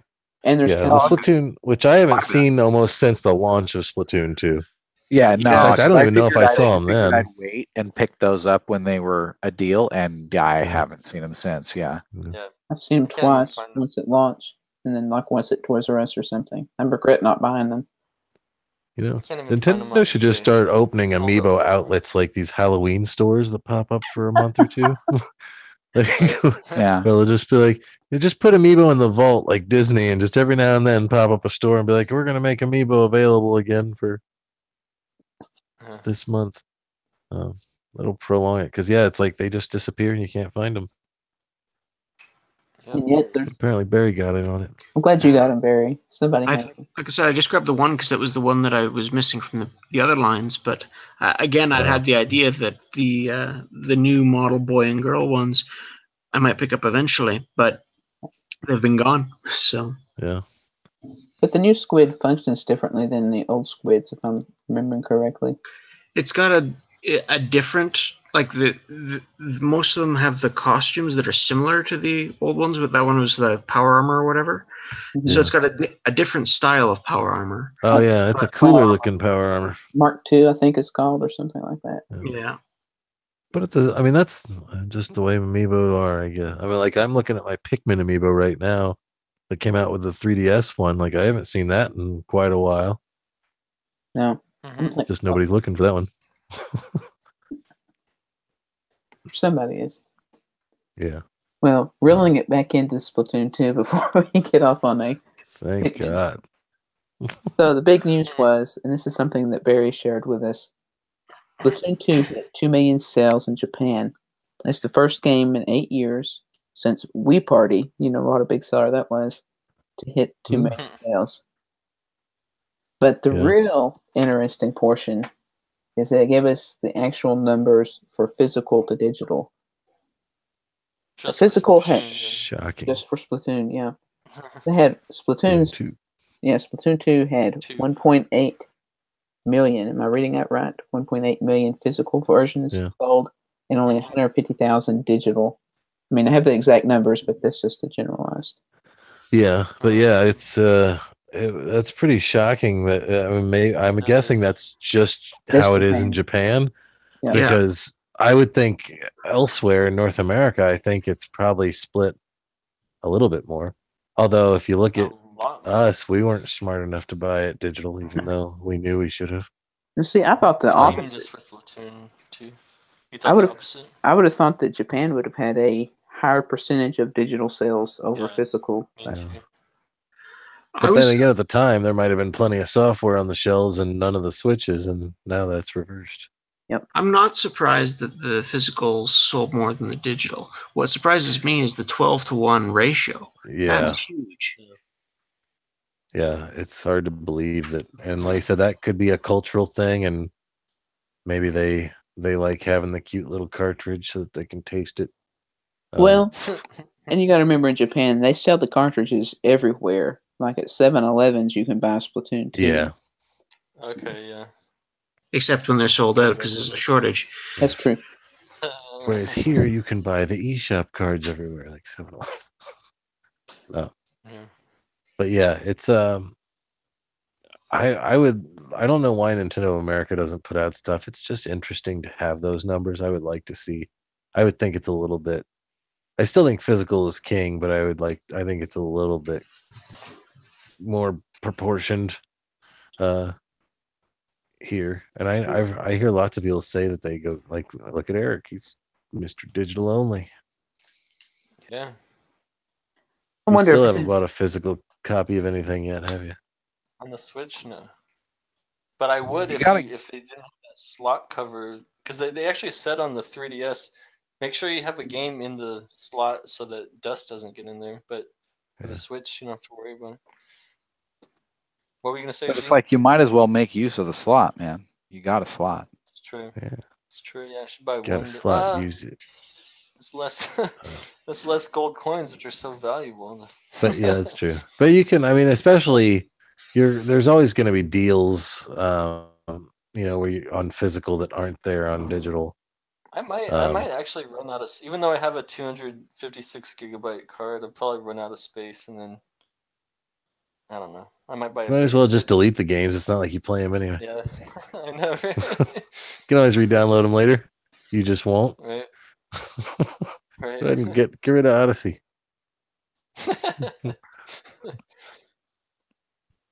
Trash. No. I was going to mention as well that in Japan, a lot of times they have specials, even like 7-Elevens and things, where you get bonus items for buying it in store. So that might be a big part of it. Because we don't really get that much here. No, especially with Nintendo. Like, I got a gold coin with Mario Odyssey. And I guess I haven't heard anything else about that Mario Kart 8 thing. Of course, I haven't really looked. I haven't seen them. About them getting the little case, but yeah. Oh, the indestructible, the lifetime. Infinitely. Even though that came out way later. Yeah. Has anyone seen the Breath of the Wild special editions, the Explorer packs or whatever? I did. I saw them around Christmas time. I haven't seen those. Of course, I haven't looked, but me neither. I haven't come across them. Just looking at video games. Yeah, I saw them around Christmas time. I saw some of them, but I haven't been out lately, so I need to get out there and see what's doing. Most of the games that are on sale, it seems like, are all like Sonic Forces. Like, I bought the 256 gigabyte card when the Switch came out, and like it wasn't long after that. Because I bought a Samsung one, but not long after, someone came out with a 400 gigabyte one. I think it was SanDisk, and I was like, ah, crap. But oh well. I think they're working. I think I've seen 512s now. Yep. You've seen 512? Oh man. All right. Yeah, I think it was not. How much did you pay for your 200, man? Too much. It was like $160, I think. Wow. I paid 30 something. I paid 30 something for my 128, man. So you paid 100 and something dollars for how many gigs? 256. I didn't want to get the Samsung. But you like, got a 256. I thought you got a I thought you got a 200. Oh, okay, you got a 256. Still, all right. Still, it's ripped off though. But could still, have bought that's just a couple of hundred and some. You could have bought like 4 128s for what you paid for the 256. Yeah. Wow. But then you'd have to swap out cartridges again. Yeah, that's true. That would be just as much pain as having the physical. And it's really difficult because you have to pop the kickstand up without popping it off. Then you got to store the thing. Wait, but you can have multiple micro SD cards, right? You don't. There's no like. There's that Nyko kickstand replacement that has a slot for an extra one. Yeah. Oh, nice. And my Nintendo Switch game case. Oh, okay. It's got like a little spot where you can store an extra one on the kickstand, and then almost all the game cases have been pretty smart to include storage for micro SD cards. Well, the thing is, it's funny is up until now, what the hell was the point? Yep. When did you ever take your SD card out of your 3DS? I did to back it up, like that's the reason. And that was it. Yeah. Like there was no reason. I haven't had mine out since I've got a bigger one, but it's not even that big. See, that was all I ever used those ones in the 3DS for, was I have nowhere to put this old SD card, so I'm just going to shove it in here. Yeah. The old crappy little 4 gig that it came with, or 2 gig or whatever. Interestingly, the 3DS is not compatible with Apple computers, so you have to have a PC if you want to transfer. Really? You don't have to take the micro SD card out. Yeah. Well, I mean, you could take it out and I guess put it in a Apple computer. But if you just want to wirelessly transfer, it's only through PC. What? Yeah, it says it only works with Windows 7, 8, and. Why does it need a PC to wirelessly transfer? Well, you don't have to open your 3DS and take out the micro SD card. There's a way to you can transfer data wirelessly to a PC. Yeah. To a PC? Yeah, I believe so. Or between to and from. Yeah, as long as they're on the same network. That's an interesting trick. I was never aware of that. I know. I remember sending the instructions to Barry. I don't know if he ever used it. No, I didn't. That was trying to get pictures off or something. That's right. Yeah. That's right. I only use it for music, but that's it. You listen to music on your 3DS? I used to before I got a smartphone. I did the same thing. It was good times. Yeah. I tried that once. Didn't work so well. It was just awkward with the headphone jack on the side. But go ahead. Yeah, put them in your pocket. But you can get an Excite Bike screen. Oh. Yeah, that's what I use for the visualization. You can get Star Fox. Yeah. It's true. But were we actually on the podcast last time when we had the revelation that Z had not played Star Fox 64? I believe so. Yeah, I think that was on the podcast. I think so. I think he has corrected that situation. Yeah, I went and hunted down a used cartridge, and it was the only one. I scoured that whole big ass warehouse full of various vendors at the flea market with various video gaming related stuff, and I found one single copy of Star Fox 64 used. Period. Like that was the only copy of Star Fox 64 in that, and it's a huge like swap meet of anime stuff and nobody card sells games, that. a good amount of old console games, and I was shocked to only find a single copy anywhere of Star Fox 64, wrapped, unwrapped, The original owner probably died, and his kids didn't know what he had. Yeah. It was an estate fire sale. Yeah. What'd you say, Eric? There's like 1,000. There's like 1,000 of them on eBay, and he just didn't want to buy it on eBay. Yeah, I have this little. There's just like twice a week. There's this swap meet that goes on kind of near where pretty close to where I live. So it was just an excuse to just drop by there and wander all the aisles and check out all the weird random crap, all the Funko Pop figures and were they firm? Were they sports firm cards prices? and the what? Were they firm prices? Were they firm prices, or could you haggle with them? Eric loves the deal. Because of course, because Eric, the man who spent $120, he might drive out some weekend. Yeah, exactly, to save $5. Sounds like the flea market. I found Lord of the Rings Volume 1 for Super Nintendo at one year. Mm-hmm. That's pretty nice. All kinds of oddball stuff.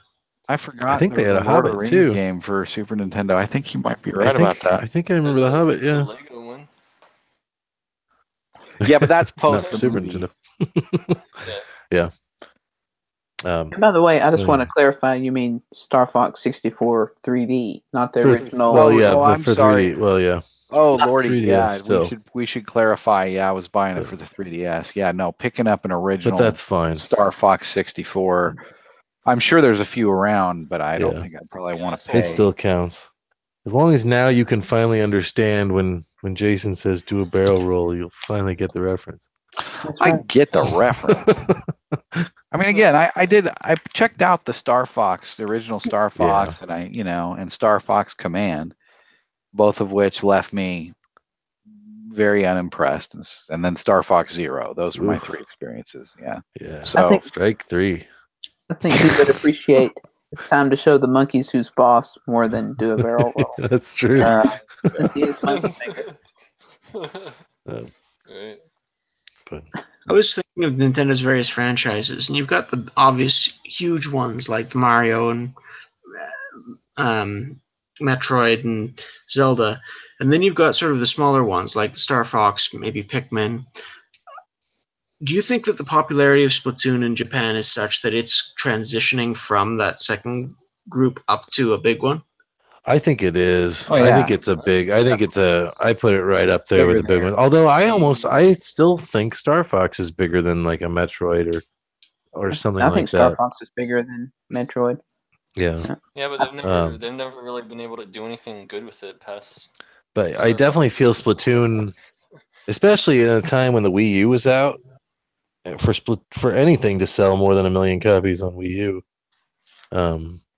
It's probably pretty special. And Splatoon and squids and seafood stuff. That's in Japan. Right up Japan's alley. And they've had all those live concerts with the holograms, Vocaloid stuff. Yeah, Squid Sister concerts. Yeah. That hasn't translated elsewhere as much, just mainly in Japan. Hey, we can buy squid keychains. We can buy squid water guns or ink paint guns or whatever here. Yeah. So I mean, there's to some degree, it's and that was before I Splatoon think it's 2. Yeah, right. That stuff was like Splatoon 1, even on the crappy system no one had, was enough of a hit that there was a whole set of aftermarket toys for it that were here. Yeah. So I think if it's not, Nintendo's going to keep pounding that one home, and it's bought itself at least a few more failed versions before they give up on it. Bigger than Donkey Kong. Yeah. Yeah. It'll be like a Mario Kart. Would be a failed one. Where we're going to get one on every system. I think. Do you think we'll get spin-offs? I think eventually, like you said, I don't look forward to it, but I could see like I said, I think I mentioned before on the podcast, like a style savvy Splatoon or some kind of awful thing. That's right up their alley. They already added them to Mario Kart 8. Yeah, so they're coming to Smash. I was afraid they might release like more filled out versions of the arcade games in Splatoon 1. Yeah, like a mini collection. Yeah, like on the 3DS. That would probably be a pretty good fit. Yeah, I was surprised that there was no, not really any mini games in this one. There's that one little weird thing with a treadmill or Dance Dance Revolution thing, but it's not really a game. No, but you can make sounds with the controller buttons. Yeah. Which nobody can hear but you. Yeah. If you haven't come to that realization, too bad too. That's really sad. Yeah. It's like playing with a friend. Listen to this. We've been working on this for a month. We took it back to Splatoon 2. Full circle. Full circle. Part of the plan. That's right.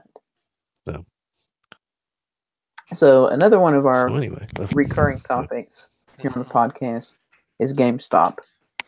And we've got GameStop has now said that they have a holiday sales increase, and talking about, I guess, through December of 10.6% increase from year to year in general. And it's the CEO credits the Switch and Xbox One. I don't know why they credit the Xbox One, because it was definitely all the Switch, right? Hardware sales up. Well, they probably came for a Switch, but walked out with an Xbox. Yeah, that might be true. Like your nephews. Yeah. I doubt it. Nobody went in to buy a $300 Switch and walked out with a $500 Xbox. Well, even or they didn't specify Xbox One X. So, but I think people might have been picking up the $190 Xbox One S's. It just said Why Xbox did they credit? Why did they credit Xbox One and not PS4? Yeah, because as far as I understood, Sony actually outdid everybody in November. Yeah. Okay. That is a fair question. Maybe GameStop's got bad blood with Sony. Well, maybe PlayStation sales are more consecutive, from year to year. More. That's true. Yeah, those are evergreens. Whereas, that's true, because they're first place, so that's probably the reason is their sales. If their sales were going to get a boost, it's from systems not normally selling. That's right. Selling systems that had an increase. Yeah. Good for them. They'll be open for a few more months until the drought. For one more tax Eric's season. retailer of choice. That's right. They look down on you when you ask for Nintendo Why do you products. like best, Eric? Because they're closest. Just because they're closest, yeah. Closest. No, you give different reasons, which I won't make you say on the podcast. What was they hire 16-year-olds? He said cute gamer girls were in there, and it's like, that's why I go. That's true, but not at the one near my house. No. Like the 40-year-old dudes. It's like, oh man. Yeah. Actually, that's like a really old manager there. I haven't seen him for a while. I wonder what happened there. 3 hairs combed over on his head. Yeah, they know who their target audience is, man. And they're probably not even that hot because they figure gamers have lower standards. Yeah, I went into a GameStop for the first time around Christmas. It had probably been a year or more. And man, that place is a hot topic. Like, yes, it's just action figures, and they even were trying to sell a used Sonic Mania statue in there. I think for like some crazy, like $100 or something. I don't know. Yeah, but they T-shirts and merchandise everywhere. Yeah, if they're not shoving used game deals at you or trade-in deals, or I don't like. They've gotten to the point, and Eric, maybe yours isn't this way, but like it's gotten to the point where I don't want to deal with. I don't want to call them on the phone because I don't want to listen to their minute and a half long spiel. Yeah. I don't want to go in there. I don't want to buy anything because I don't want to get asked 6 times if I want to sign up for friggin' membership or whatever the hell, You got anything to trade in? Yeah, if I got any trade-in, anything you want to pre-order today, I can get some bonus. Yeah, exactly. Yeah, exactly. Remind me to pre-order something on consoles I don't have. Thank you very much. Thank you for calling GameStop. What can I pre-order for you today? But yeah, it's seriously, yeah, and it's. I told you about the guy and the poor guy who had the stuttering problem. That was the manager at the GameStop. And it would take him 20. Like I would feel like such a bastard, but I would just cut the guy off. Say, sorry, dude. I just want to ask a question. Thanks for calling. Wouldn't you love to see what like, the conversion rate is on calling a GameStop and they say, what would you like to pre-order today? And they're like, actually, I was just going to ask about a different thing, but what's available for pre-order? Like 1,000? Yeah, it's like it's seriously it's like the corporate equivalent of the guy out in the street banging on your car window trying to shove some piece of crap in your face and get you to give him $1 for it. You were gonna say, I thought you were gonna say with the squeegee. Well, I'm thinking of my trips overseas, but yeah, around here you're right. It's more likely it's the dude with the squeegee. But yeah, I cannot believe they're still in business. Well, yeah, I guess they had that bump, huh? So they're in business. But yeah, Switch and Xbox are keeping them in. I mean, they probably do as well as anything else, I guess, because it's a lot of impulse buys now there. No, but people do. I don't like. I don't know. Eric's weird, but I think most people just do their shopping online or go to Best Buy or whatever. I just don't imagine there's a lot of. I don't know. I mean, I see my GameStops busy occasionally around Christmas, but otherwise, it's like Bevmo. It's only busy around the holidays. But their business probably comes from the casual guy who strolls in, not necessarily looking for anything, and is like, "Oh, that's a cool figure," or "Hey, that's a nice shirt." Or the casual / not casual gamer who only goes in and buys a game every 6 months or a year for his console, right? There's a lot of those. A lot of people who own PS4s that buy like 1 or 2 games a year or whatever, and they don't. Well, I've had friends who are part of the trade-in culture where they literally will buy 3 or 4 games a month, play them, beat them, trade them in, 5 days later, and use that credit to get something else. And it's like, I know. Yeah, this one of my brothers-in-law is that way. It's basically renting it for $20 a week. Yeah, it's like that to me is not worth it. Yeah, once you've sold any game on eBay, you just realize how badly you're getting ripped off at GameStop. I mean, if you thought eBay was bad, that's true. 5 cents on the dollar for a GameStop trading. But are you part of their GameStop reward? Blah blah blah. Well, and that's the other thing is they also tend to give you crap for your trade-ins. So if you just get to the buying and selling on eBay in general, I think you're much better off. You're gonna cut GameStop out of the equation. Yeah, and I don't see that's the thing is why doesn't Nintendo do that? Where is the loyalty to GameStop? I don't understand it. They're of no value to, like, you know what I mean? It's like the console manufacturers and the game companies they want to keep them in business because it's like it's this gaming only shop. Yeah, it's kind of like the advertising. Why is that necessary in this day and age where most people order online? I think part of GameStop's problem is that there's so many of them. Because, like I said, I know we've got 4 or 5 in my area. I think there's 7 in my town. And it's like it works out, I guess, for people like Eric. Like it just happens to be the closest one, so he'll go there. Yeah, I mean, it depends on how many people are like Eric. I guess there's a fair amount, but I agree. It's right when a restaurant opens too many shops, or opens too many restaurants, like they immediately start closing them. Like it's a bad business decision. I don't know how GameStop. Yeah, GameStop should. I think they'll scale back as they do. I hope they scale back to nothing. I would really. I don't know. Like I guess I like the fact that. Where will you buy a Wiimote then? Oh, I guess eBay. Online. Yeah, exactly. Like, right. And there's nothing that they provide that I can't get with less frigging advertising and being sold to, and just less hassle, and usually for a better price, and not pay a frigging handling fee when you order something online. What the you got me wanting to sign some kind of petition. Like, seriously. Yeah. No, I mean, shut them all down. You ever try to order something from GameStop and it'll say free shipping. It'll say free shipping. Oh, but there's like a $8 handling fee. What is this? No. Like, it's just, yeah, it's and then the way they do in-store pickups is like 1980. Like, if you can't order anything online for an in-store pickup, you basically still have to call the store and hold it. I think if you like do it online, you can do like an online store hold or something. Maybe somebody can speak to this better than I can, but it's not like a regular. You can't just purchase something on their website and go pick it up. Doesn't work that way. They won't let you. I'm on the other end. I go in there looking for something, like back when the Amiibo was real hot. I'd go in and ask for an Amiibo, and they didn't say no, we don't have that. They say no, we don't have any that aren't already pre-ordered. Yeah.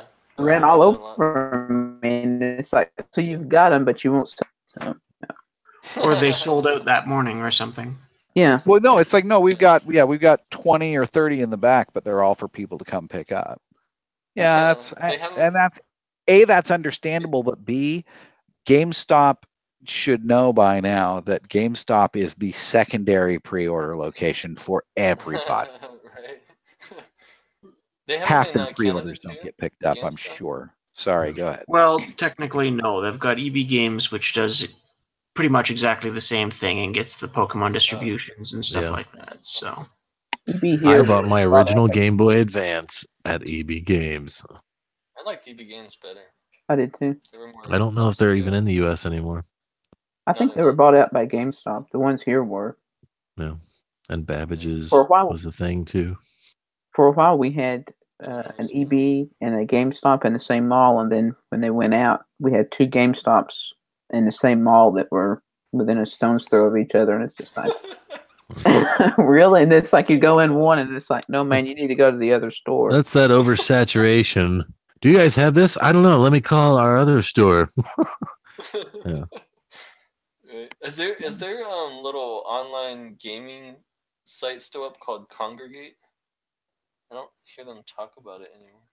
I don't think I've ever heard of that. It sounds like an adult dating site.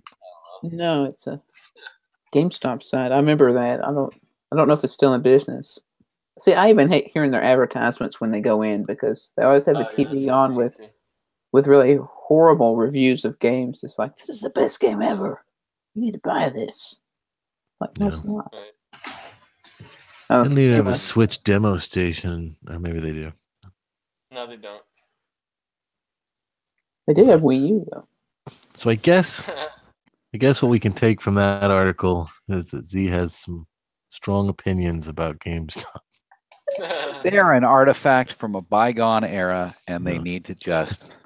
I mean, again, I do appreciate being able to walk into a store full of random gaming merchandise, but I don't want to buy any of it. Power to the players. But it's going to be like that at Target or Walmart or all these other shops.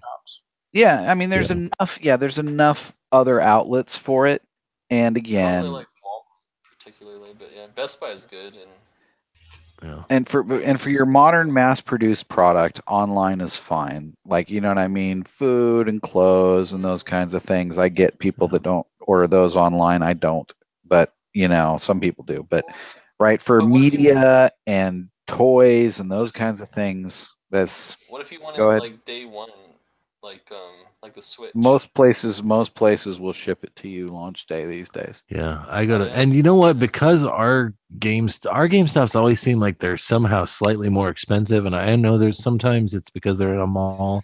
Some of them though aren't in a mall, and it seems like they're still pricey. They're always more. They're always my last choice. And if it came down to going to buy it and Best Buy was sold out, or I could go to GameStop and get one, I'll just wait for Best Buy to restock. Well, especially with the 20% off, like that was the deal breaker, right? Once you have the 20% off at Best Buy, you just don't go to GameStop anymore unless they have an exclusive Amiibo or whatever. And again, I mean, I order all my stuff online, and then I go to my local GameStop, go to my local Best Buy and pick it up. And there is a GameStop right next to it in the mall, but I have to actually go in the mall to the GameStop, right? But I don't bother with the GameStop except when they have Pokemon cards. That's the only time I go into that GameStop. Yeah. Anyway, enough about GameStop. We should move on. They stink. Death to GameStop. When I had this open on my phone for a long time. The article about GameStop.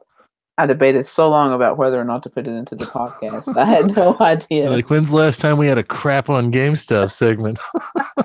It's been a while. I think we haven't had a crap on GameStop segment since I think September, maybe. Yeah. Yeah, it has been a while. It's overdue before they go out of business. We've definitely had a few though since we started doing this. You'll have to suggest this podcast to them next time you're in the store. Yeah, check out, particularly this episode. Yeah.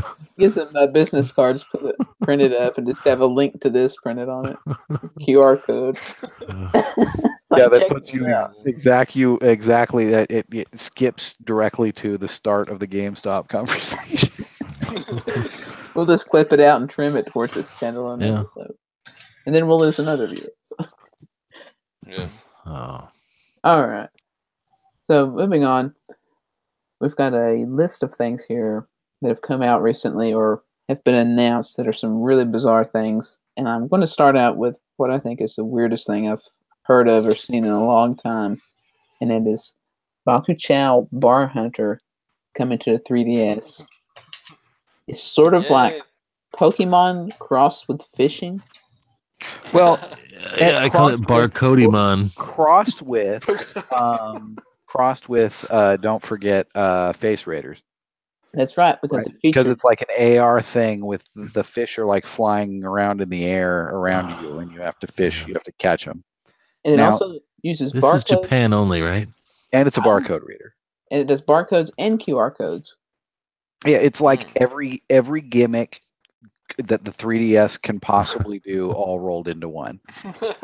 Yeah, but turn on every switch with an additional attachment for a frigging fishing reel. Yeah, and the thing is, the fact that this fishing reel came out for the 3DS and there is not a Joy-Con fishing reel for the Switch really angers me. Not yet. But this feels like something that came out 5 years too late. This doesn't be a launch title. Yeah. I agree. Yeah, it smells like a launch title. It really does. Or maybe it was one of those ones that was like, hey, if the 3DS really takes off, we'll launch this right after it. And then, and since none of us can really properly pronounce it, just look up 3DS fishing game barcode and you'll probably find it. But it seems to me what it is you can scan a barcode with your 3DS and it transforms that barcode into a weird monster fish on any random product. On anything. Yeah, there's a video. There's a video for it, and it shows you like going to a convenience store and getting. It looks like it's from the 90s. Yeah. Yeah. And the kids are wearing fishing vests, and right, they're wearing fishing gear. Yeah. As did Marty McFly. That commercial is bizarre. Yeah. But then I want to comment more on the huge reel accessory because it comes for the 3DS XL, the 3DS normal, the 3DS, new 3DS XL, and the regular new 3DS. There's different reels. Yeah, they're going to lose their shirt on this one. And then you can get customized handles. There's like 3 different styles of the handle on the reel that you can get. You never know, dude. This might totally take off in Japan. It might be a thing, right? Yokai Watch, right? Since they can't fish for actual fish anymore. Ooh, sorry. Burn. Well, you think you're fishing for fish, but they look more like Pokemon. Yeah, they're like fish monsters. Yeah. They're Magikarp. There's not realistic as Magikarp. It's just. I didn't even see who was putting this out, but Yeah, it's like your name on it. If you thought the Circle Pad Pro was an awkward little attachment for your 3DS, wait till you get a load of this thing. Yeah, I'll try to put a link up on our Twitter for this. I owned both Circle Pad Pros. I'd like to throw out. Yeah, and it's still. I think Nintendo, you would to this day is a better solution than that stupid nub they put on new 3DS. Although I wonder if Nintendo would be smart enough to patch in some sort of compatibility to that Mi Plaza fishing game. Oh. Nope. Oh yeah, that would be nice. Now that nobody's playing it anymore. Nintendo, man. Yeah. Because it sure would beat having to use that stylus to pretend that you're making a circle to reel something in. Save your screen too.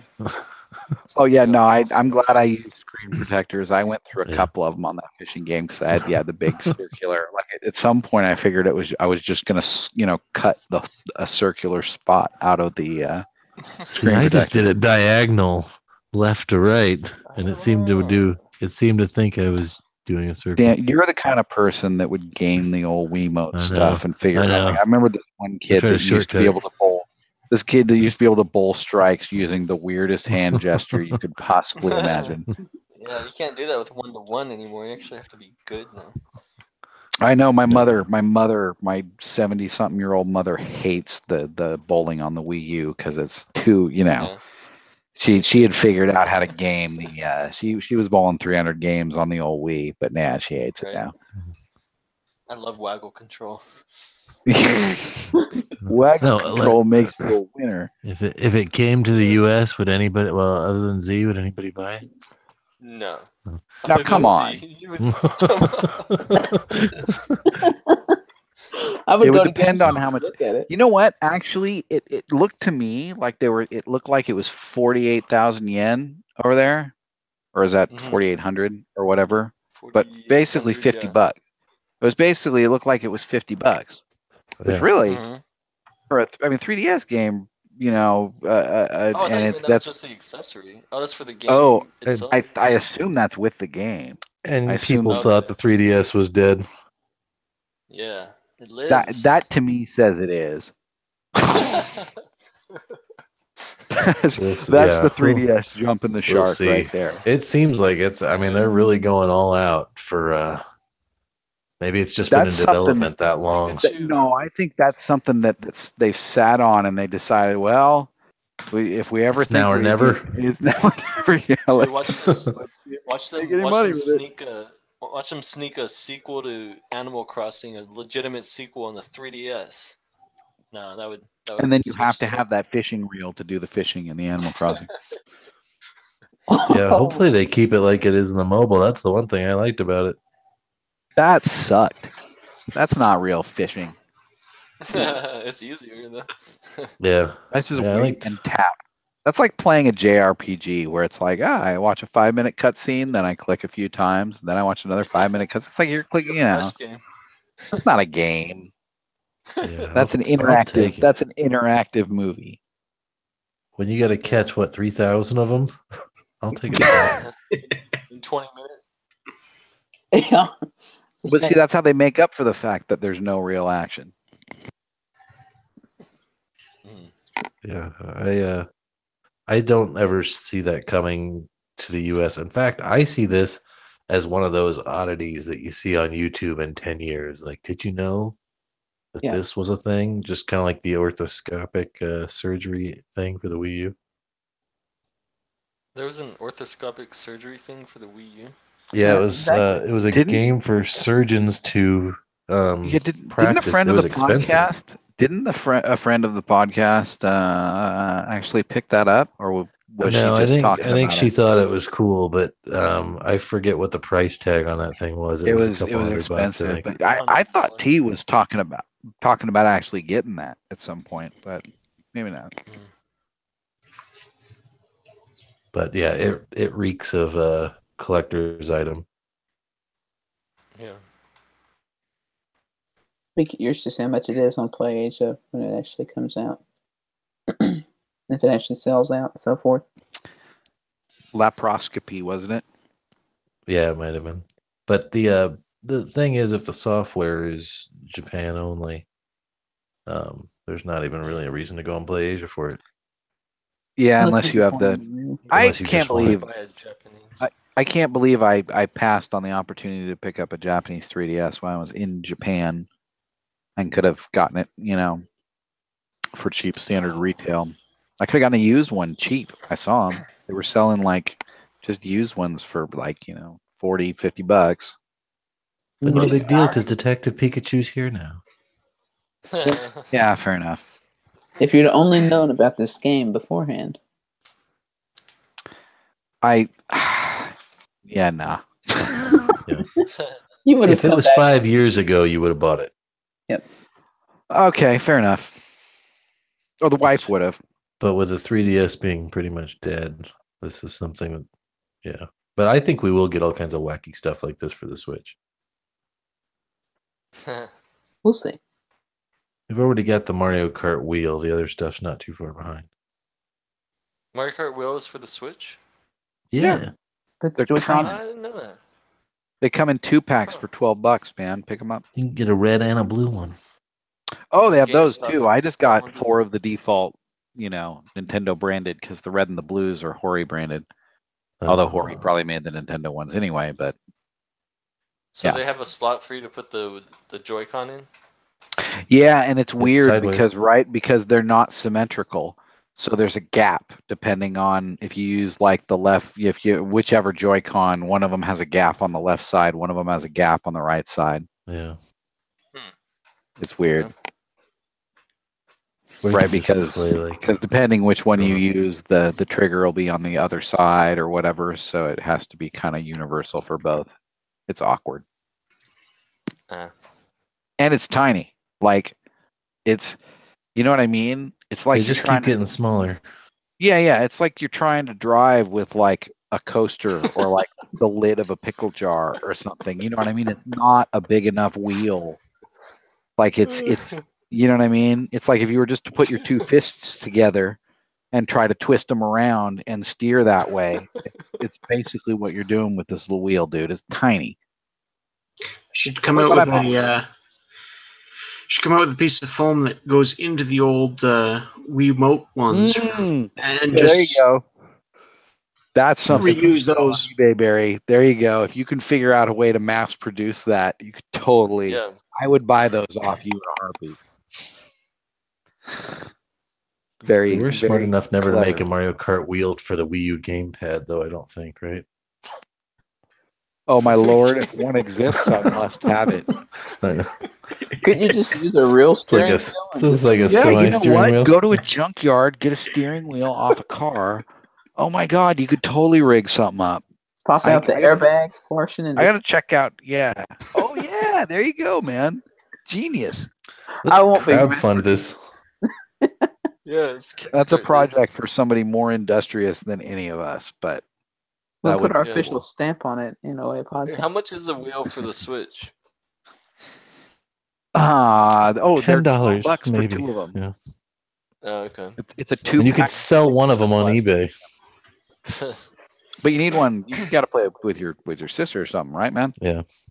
Yeah. Or you have a backup for when you rage quit and break it. Yeah, these are pretty. They're just they're a reasonably solid chunk of plastic. They ain't going nowhere. You'd have to run it over. All right. I think it's time to move on to the next topic, which would be. We have more topics. Yeah, of course. We have NESMaker, which was kickstarted recently, and basically you can make games that will actually play on a real NES, which I think is fascinating. Yeah, I haven't seen that come up on my Facebook feed actually, as a suggested thing for me. I guess it's like a flash cart where you can design games, save them to the flash cart memory, and it's on a NES cartridge. Oh, genius! Yeah. What programming language are you using to write these games? Oh, you don't actually code it. You just. I'm sure it's something custom. They had to make it user friendly, so it's probably like a Mario Maker type. Oh yeah, it's probably got it. Yeah, I don't know. Maybe not. I mean, here's the thing: is this just like flash carts have been a thing for a long time, but they weren't around in the NES days. No. So is that what this is? Is that the whole premise of this? I believe that's what it is you can make your own game on the cart and then save it to the cart. Yeah. But most people aren't going to make a game. Yeah. Most people are going to have ROM. use an NES. Yeah, right. Well, no. That's what I mean, though. Is here's the thing: is this is becoming a thing now? People getting old NESs, buying them up on eBay, and B, like the Retron consoles, the billion retro ones, yeah. Yeah. So I'm guessing this is more for people who want to load ROMs into an original NES or into a Retron or something. You think it's like a Trojan horse? I think that's what it is. Whenever there's a flash cart involved in anything, that's what most people, whatever the developer's intention is, that's what most people are going to use it for. They're not going to write their own games. Yeah. People are lazy. People aren't going to write a game. They're going to copy a game. I didn't look at a price on this thing, but I know Flash 36. Yeah, if you pledge 36 or more, you get one. Well, yeah, it's not bad. Compared to what a flash card will run you, which is over 100, I think. Well, to answer Eric's question, here's what it says directly from the Kickstarter page. It says, a few years ago, while developing our NES game engine in archaic 6502 assembly language, our team, made up of mostly non-programmers, realized we needed a much more efficient method for rapid prototyping and testing. And so they came up with conceptualized a WYSIWYG tools for common tasks that would output, reorganize, and manipulate the underlying code. So, now, WYSIWYG's a buzzword. WYSIWYG's a buzzword that hasn't been used in 20 years. Yeah, but, that was popular. Like dongle. WYSIWYG meant that when you were in a word processor, that the font on the screen would appear like what it came out of on the printer, because back in the old days, that was not remotely the case. Well, it stands for what you see is what you get. What you see is what you get. So at least in the computer world, I remember that buzzword for that. That was what it was mostly used for, was output to a printer from the screen and being able to print out the text with the same font and all the same formatting and yada yada. Because which is something we totally take for granted these days now. But back then, that was very difficult to do. Now, that said, that to me means whatever kind of GUI they might have developed, there's a broad range of what that could mean and how half-assed or polished it might be. I don't know. You know what I'm saying? Yeah. I'm always suspicious of any kind of Kickstarter thing, because obviously anyone can make a Kickstarter. So yeah, I think it's interesting. Hopefully it's competent. The guy lists his name, but I never did find what video game company, development company that he was working for or connected with. So and who their hardware partner is, like right. Like, you know what I mean? Those kind of details. Like we've seen we've seen issues with large companies not, being able to put products out and whatever. So we kind of know some of those pieces at least.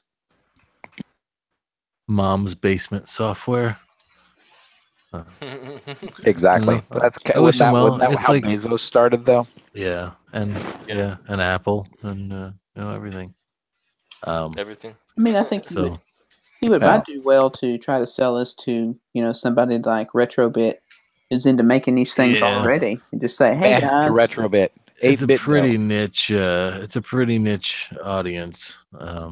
8-bit dough or 8-bit do or whatever. No more Retrobit. I don't remember if I talked about that N64 controller.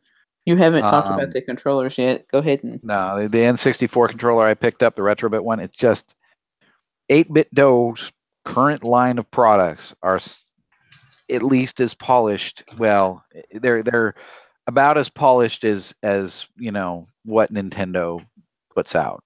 Although these Joy-Cons are really a unique piece of work, I must say. They've upped their game on that. But you know what I'm saying is, like, the 8-bit dough controllers these are nice, polished, solid, perfectly done pieces of hardware that, like, the buttons all feel perfect, the sticks are all perfect, everything about them is just great.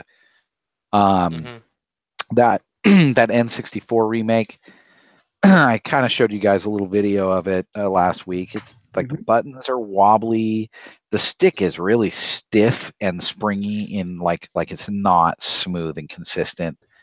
Everything about it just feels cheap, and even the way it syncs to everything, like I was able to get it to sync to my mini super.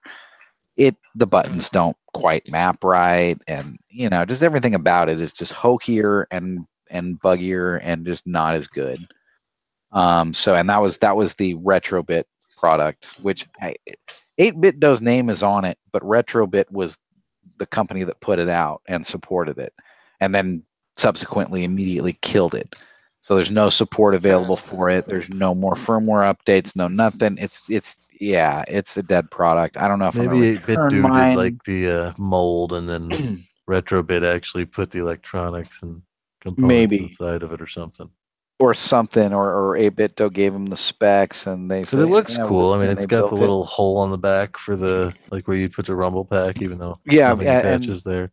Yeah, fortunately, thank you for reminding me and pointing that out. The fact that it's got the slot, you can put a rumble pack in there. It's even got the little lock mechanism that you could latch a rumble pack in there and make it stay, but it doesn't have the socket to plug into it to do anything with it. And of course, it doesn't have its own rumble.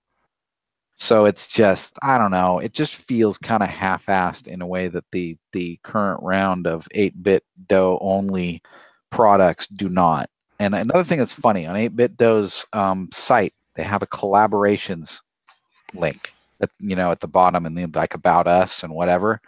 Presumably that was where they had like the stuff with Retrobit and whatever. Now that link is just gray. There's nothing there.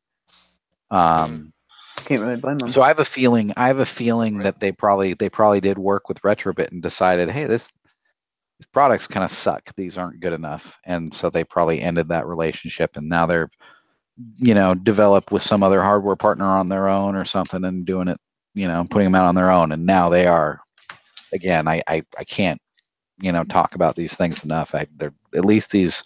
Are they both Chinese Pro made? NES Do you know? Controllers. As far as I know, yeah, they're both Chinese companies. Oh, all right. I wasn't sure if they were made in, like, if 8BitDo was US or what. The 8BitDos definitely are due, or whatever they are. I'm certain they are Southeast Asia somewhere. Retrobit, let's see. I don't know. Well, I'm sure that controller, no matter what, was made in China or somewhere overseas. Yeah, fair enough. Yeah. Japan. So I want to go ahead and take a guess here. You're probably not going to be jumping on the Retrobit Go Retro Portable that they announced with the 350 built-in games. I figure that's not a pre-order for you. It's their Game Boy ripoff. And go ahead. I was going to say the picture of it, it doesn't look very nice. It looks like somebody built it in their garage and painted it with spray paint. What's the price tag on that again? Wasn't that also like $35 or something? $34.99. Yep. It comes out in September. We'll see. I don't know. Retrobit made a bunch of the old consoles that would play a bunch of old cartridges, right? They'd play NES, Super NES, and Genesis, and whatever. So I mean, they've got a pedigree. I just, I'm going to stay away from the controllers. I think the whole deal with that one is it's supposed to have some licensed titles from, like, I know they mentioned Data East, and I think a couple other things. Not like there's really any amazing Data East titles that come to mind, like like Ring King and stuff like that. But Burger Time. I would like to play Burger Time. I never played that on the NES. Yeah, but for $35. Okay, you guys. I bet you it's available on your phone. Probably. Now you've got me browsing Retrobit's site, and now I want an Atari 2600 controller. Damn you guys. Uh-oh. Well, speaking of controllers, there was a company, I don't think I've heard of them before. They're called Emio, E-M-I-O. Yeah. They're doing a 5-in-1 Switch gamepad. And the thing is, that name is deceitful. Calling it 5-in-1. Yeah. Well, it's got exchangeable faceplates, and you can swap out the button pads. And it has button layouts for NES, Super NES, Nintendo 64, GameCube, and Switch. Yeah. And it's only $60. Yeah, it's pricey. And it doesn't, as far as I could tell, no rumble, no motion control. I'd like to point out these 8-bit does have full motion controls and are fabulous for Splatoon. So that to me is the bar now when I look at third-party controllers, is whether or not they have motion controls. And if they don't, I kind of consider them to be second rate. And again, that one didn't even mention rumble. And with removable faceplates, I would imagine any sort of rumble would just make those rattle and sound terrible because they snap on. They're plastic snap-ons, so it probably doesn't have rumble for that reason. Well, I like how they described it. They described those faceplates as like to hold the buttons in place. Yeah. They didn't say fashion and function. Yeah. Yeah. It's cute, and you know, there's ways to go for nostalgia, but like it's got to be quality. It's got to be like again, the reason I bought, like Mo, as you said, this isn't an original N64 controller, this 8-bit Pro Super Nintendo, but it's like it's a very lovingly and you know, very well recreated version, like for the modern era, that's got all the modern buttons and whatever. It still feels the same, you know. Yeah, this 5-in-1 thing, I didn't see any pictures other than kind of the one stock thing, so I didn't see any pictures showing all the different layouts. Like, I don't even really understand what it means when it says it's got different layouts for like N64 and stuff. Like, I'm like, does this add more buttons? Or I just wonder if you just like lift the faceplate off and the button thing is just like sitting there and you just like throw it off and, you know, oh, here's one with just 2 buttons, you know. Yeah, I don't know. I guess I'd be interested to see how they actually how they pull it off and how it looks. But the kind of standard one they show is like a Famicom one with the different colored buttons. But it doesn't seem like it's anything that I need. No, it's completely cosmetic. It doesn't. I don't think. Did they really get you?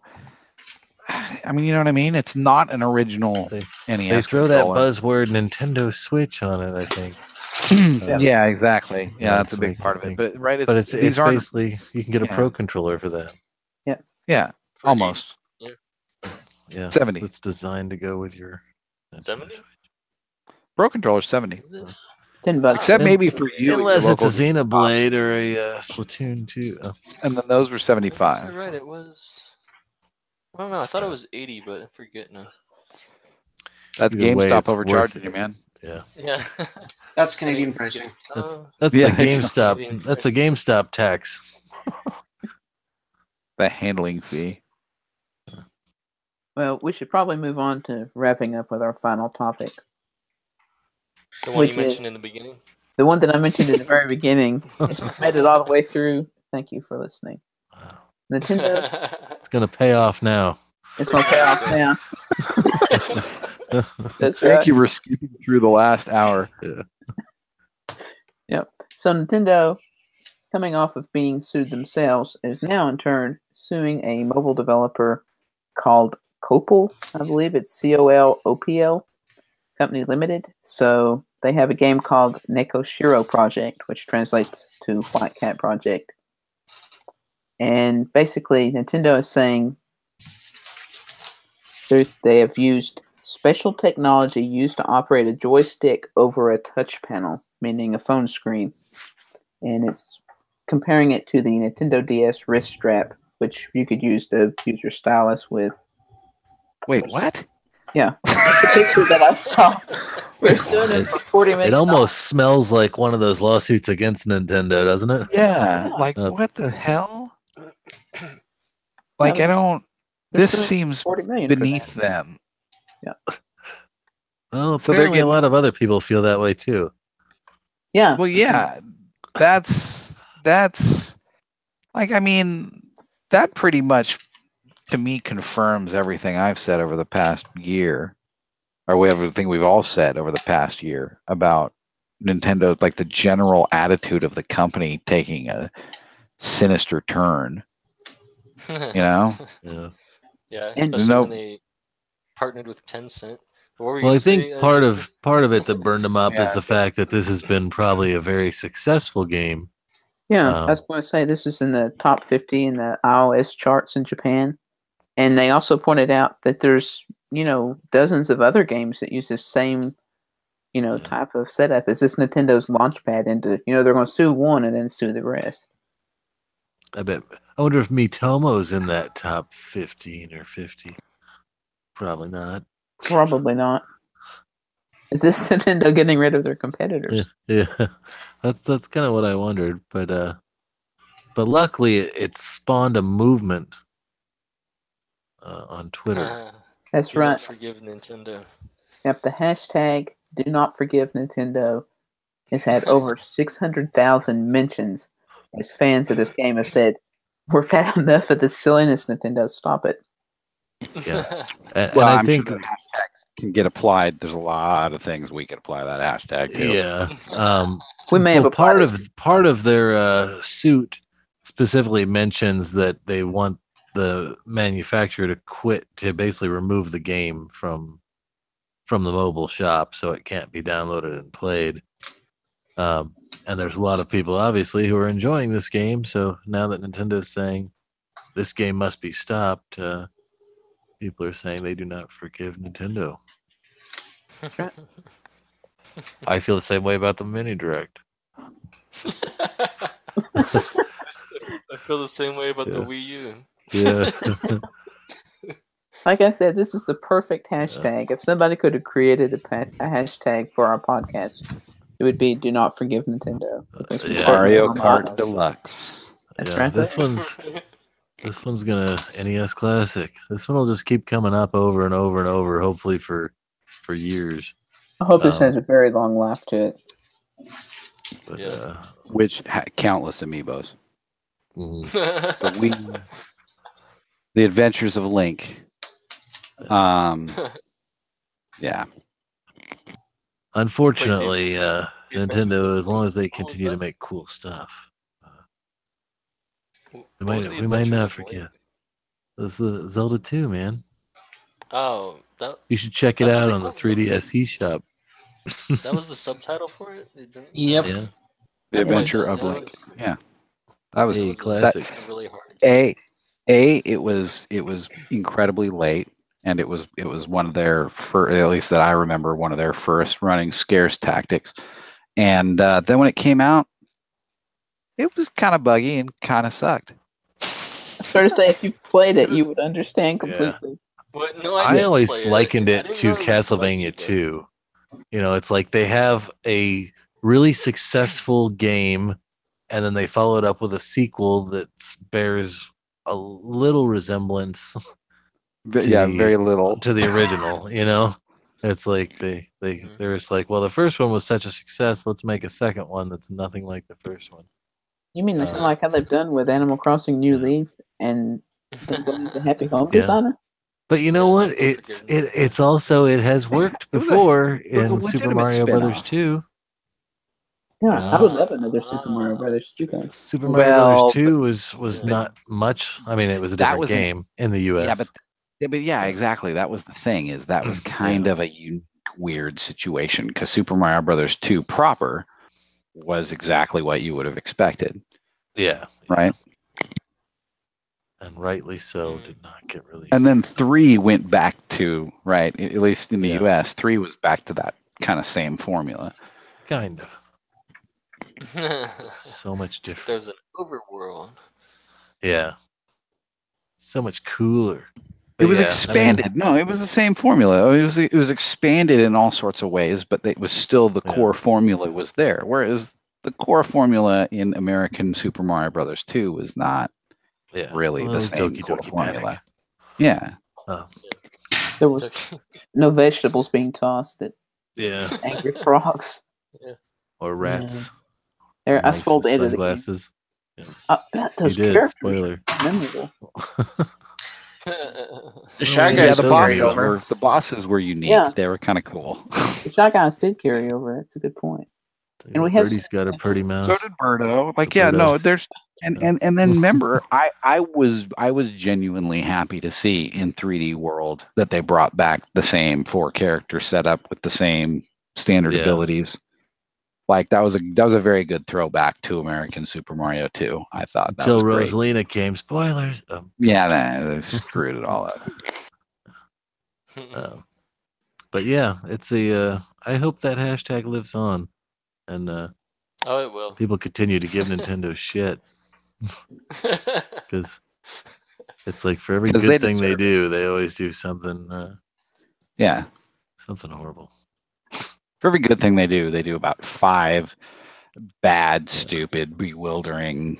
Well, I love that. Almost any time they post on Twitter, you'll get that Reggie, "What's wrong with you?" meme GIF posted in there somewhere. Like, that's the gift that just keeps on giving. Fight fire with fire. That's right. They create the fight Reggie with Reggie. Yeah. Well, at least Nintendo has dropped the we want to bring more memes. I guess they kind of still are, but that was for a while. They had their little mini direct memes. There was also the me eating a hot dog. Was it? No, it was me dressed as a hot dog. Me dressed as a hot dog. That was on the mini direct. That was in reference. It was one of their tweets, I believe. They should have posted that picture from what was that game? It wasn't Miitopia. It was the previous one, the one where you were in like an apartment building. Tomodachi Life. Tomodachi Life, right? The picture of the corn dog and an egg. That you get the silhouette. Yeah, the silhouette of a penis. Who's that Pokemon? Yeah. That's still I have that saved and bookmarked. Like I still every so often I just will open that up for a laugh. I don't know why I find that as funny as I do. I'll have to see if we can't get that up on the Open Air Podcast Twitter. We might as well. Yeah. That violates everything Jason stands for. All right. Yeah. So make sure you use that hashtag this week. That's right. Yeah. And of course, you can also you can use if you own Uno, use hashtag do not forgive Ubisoft also. That's right.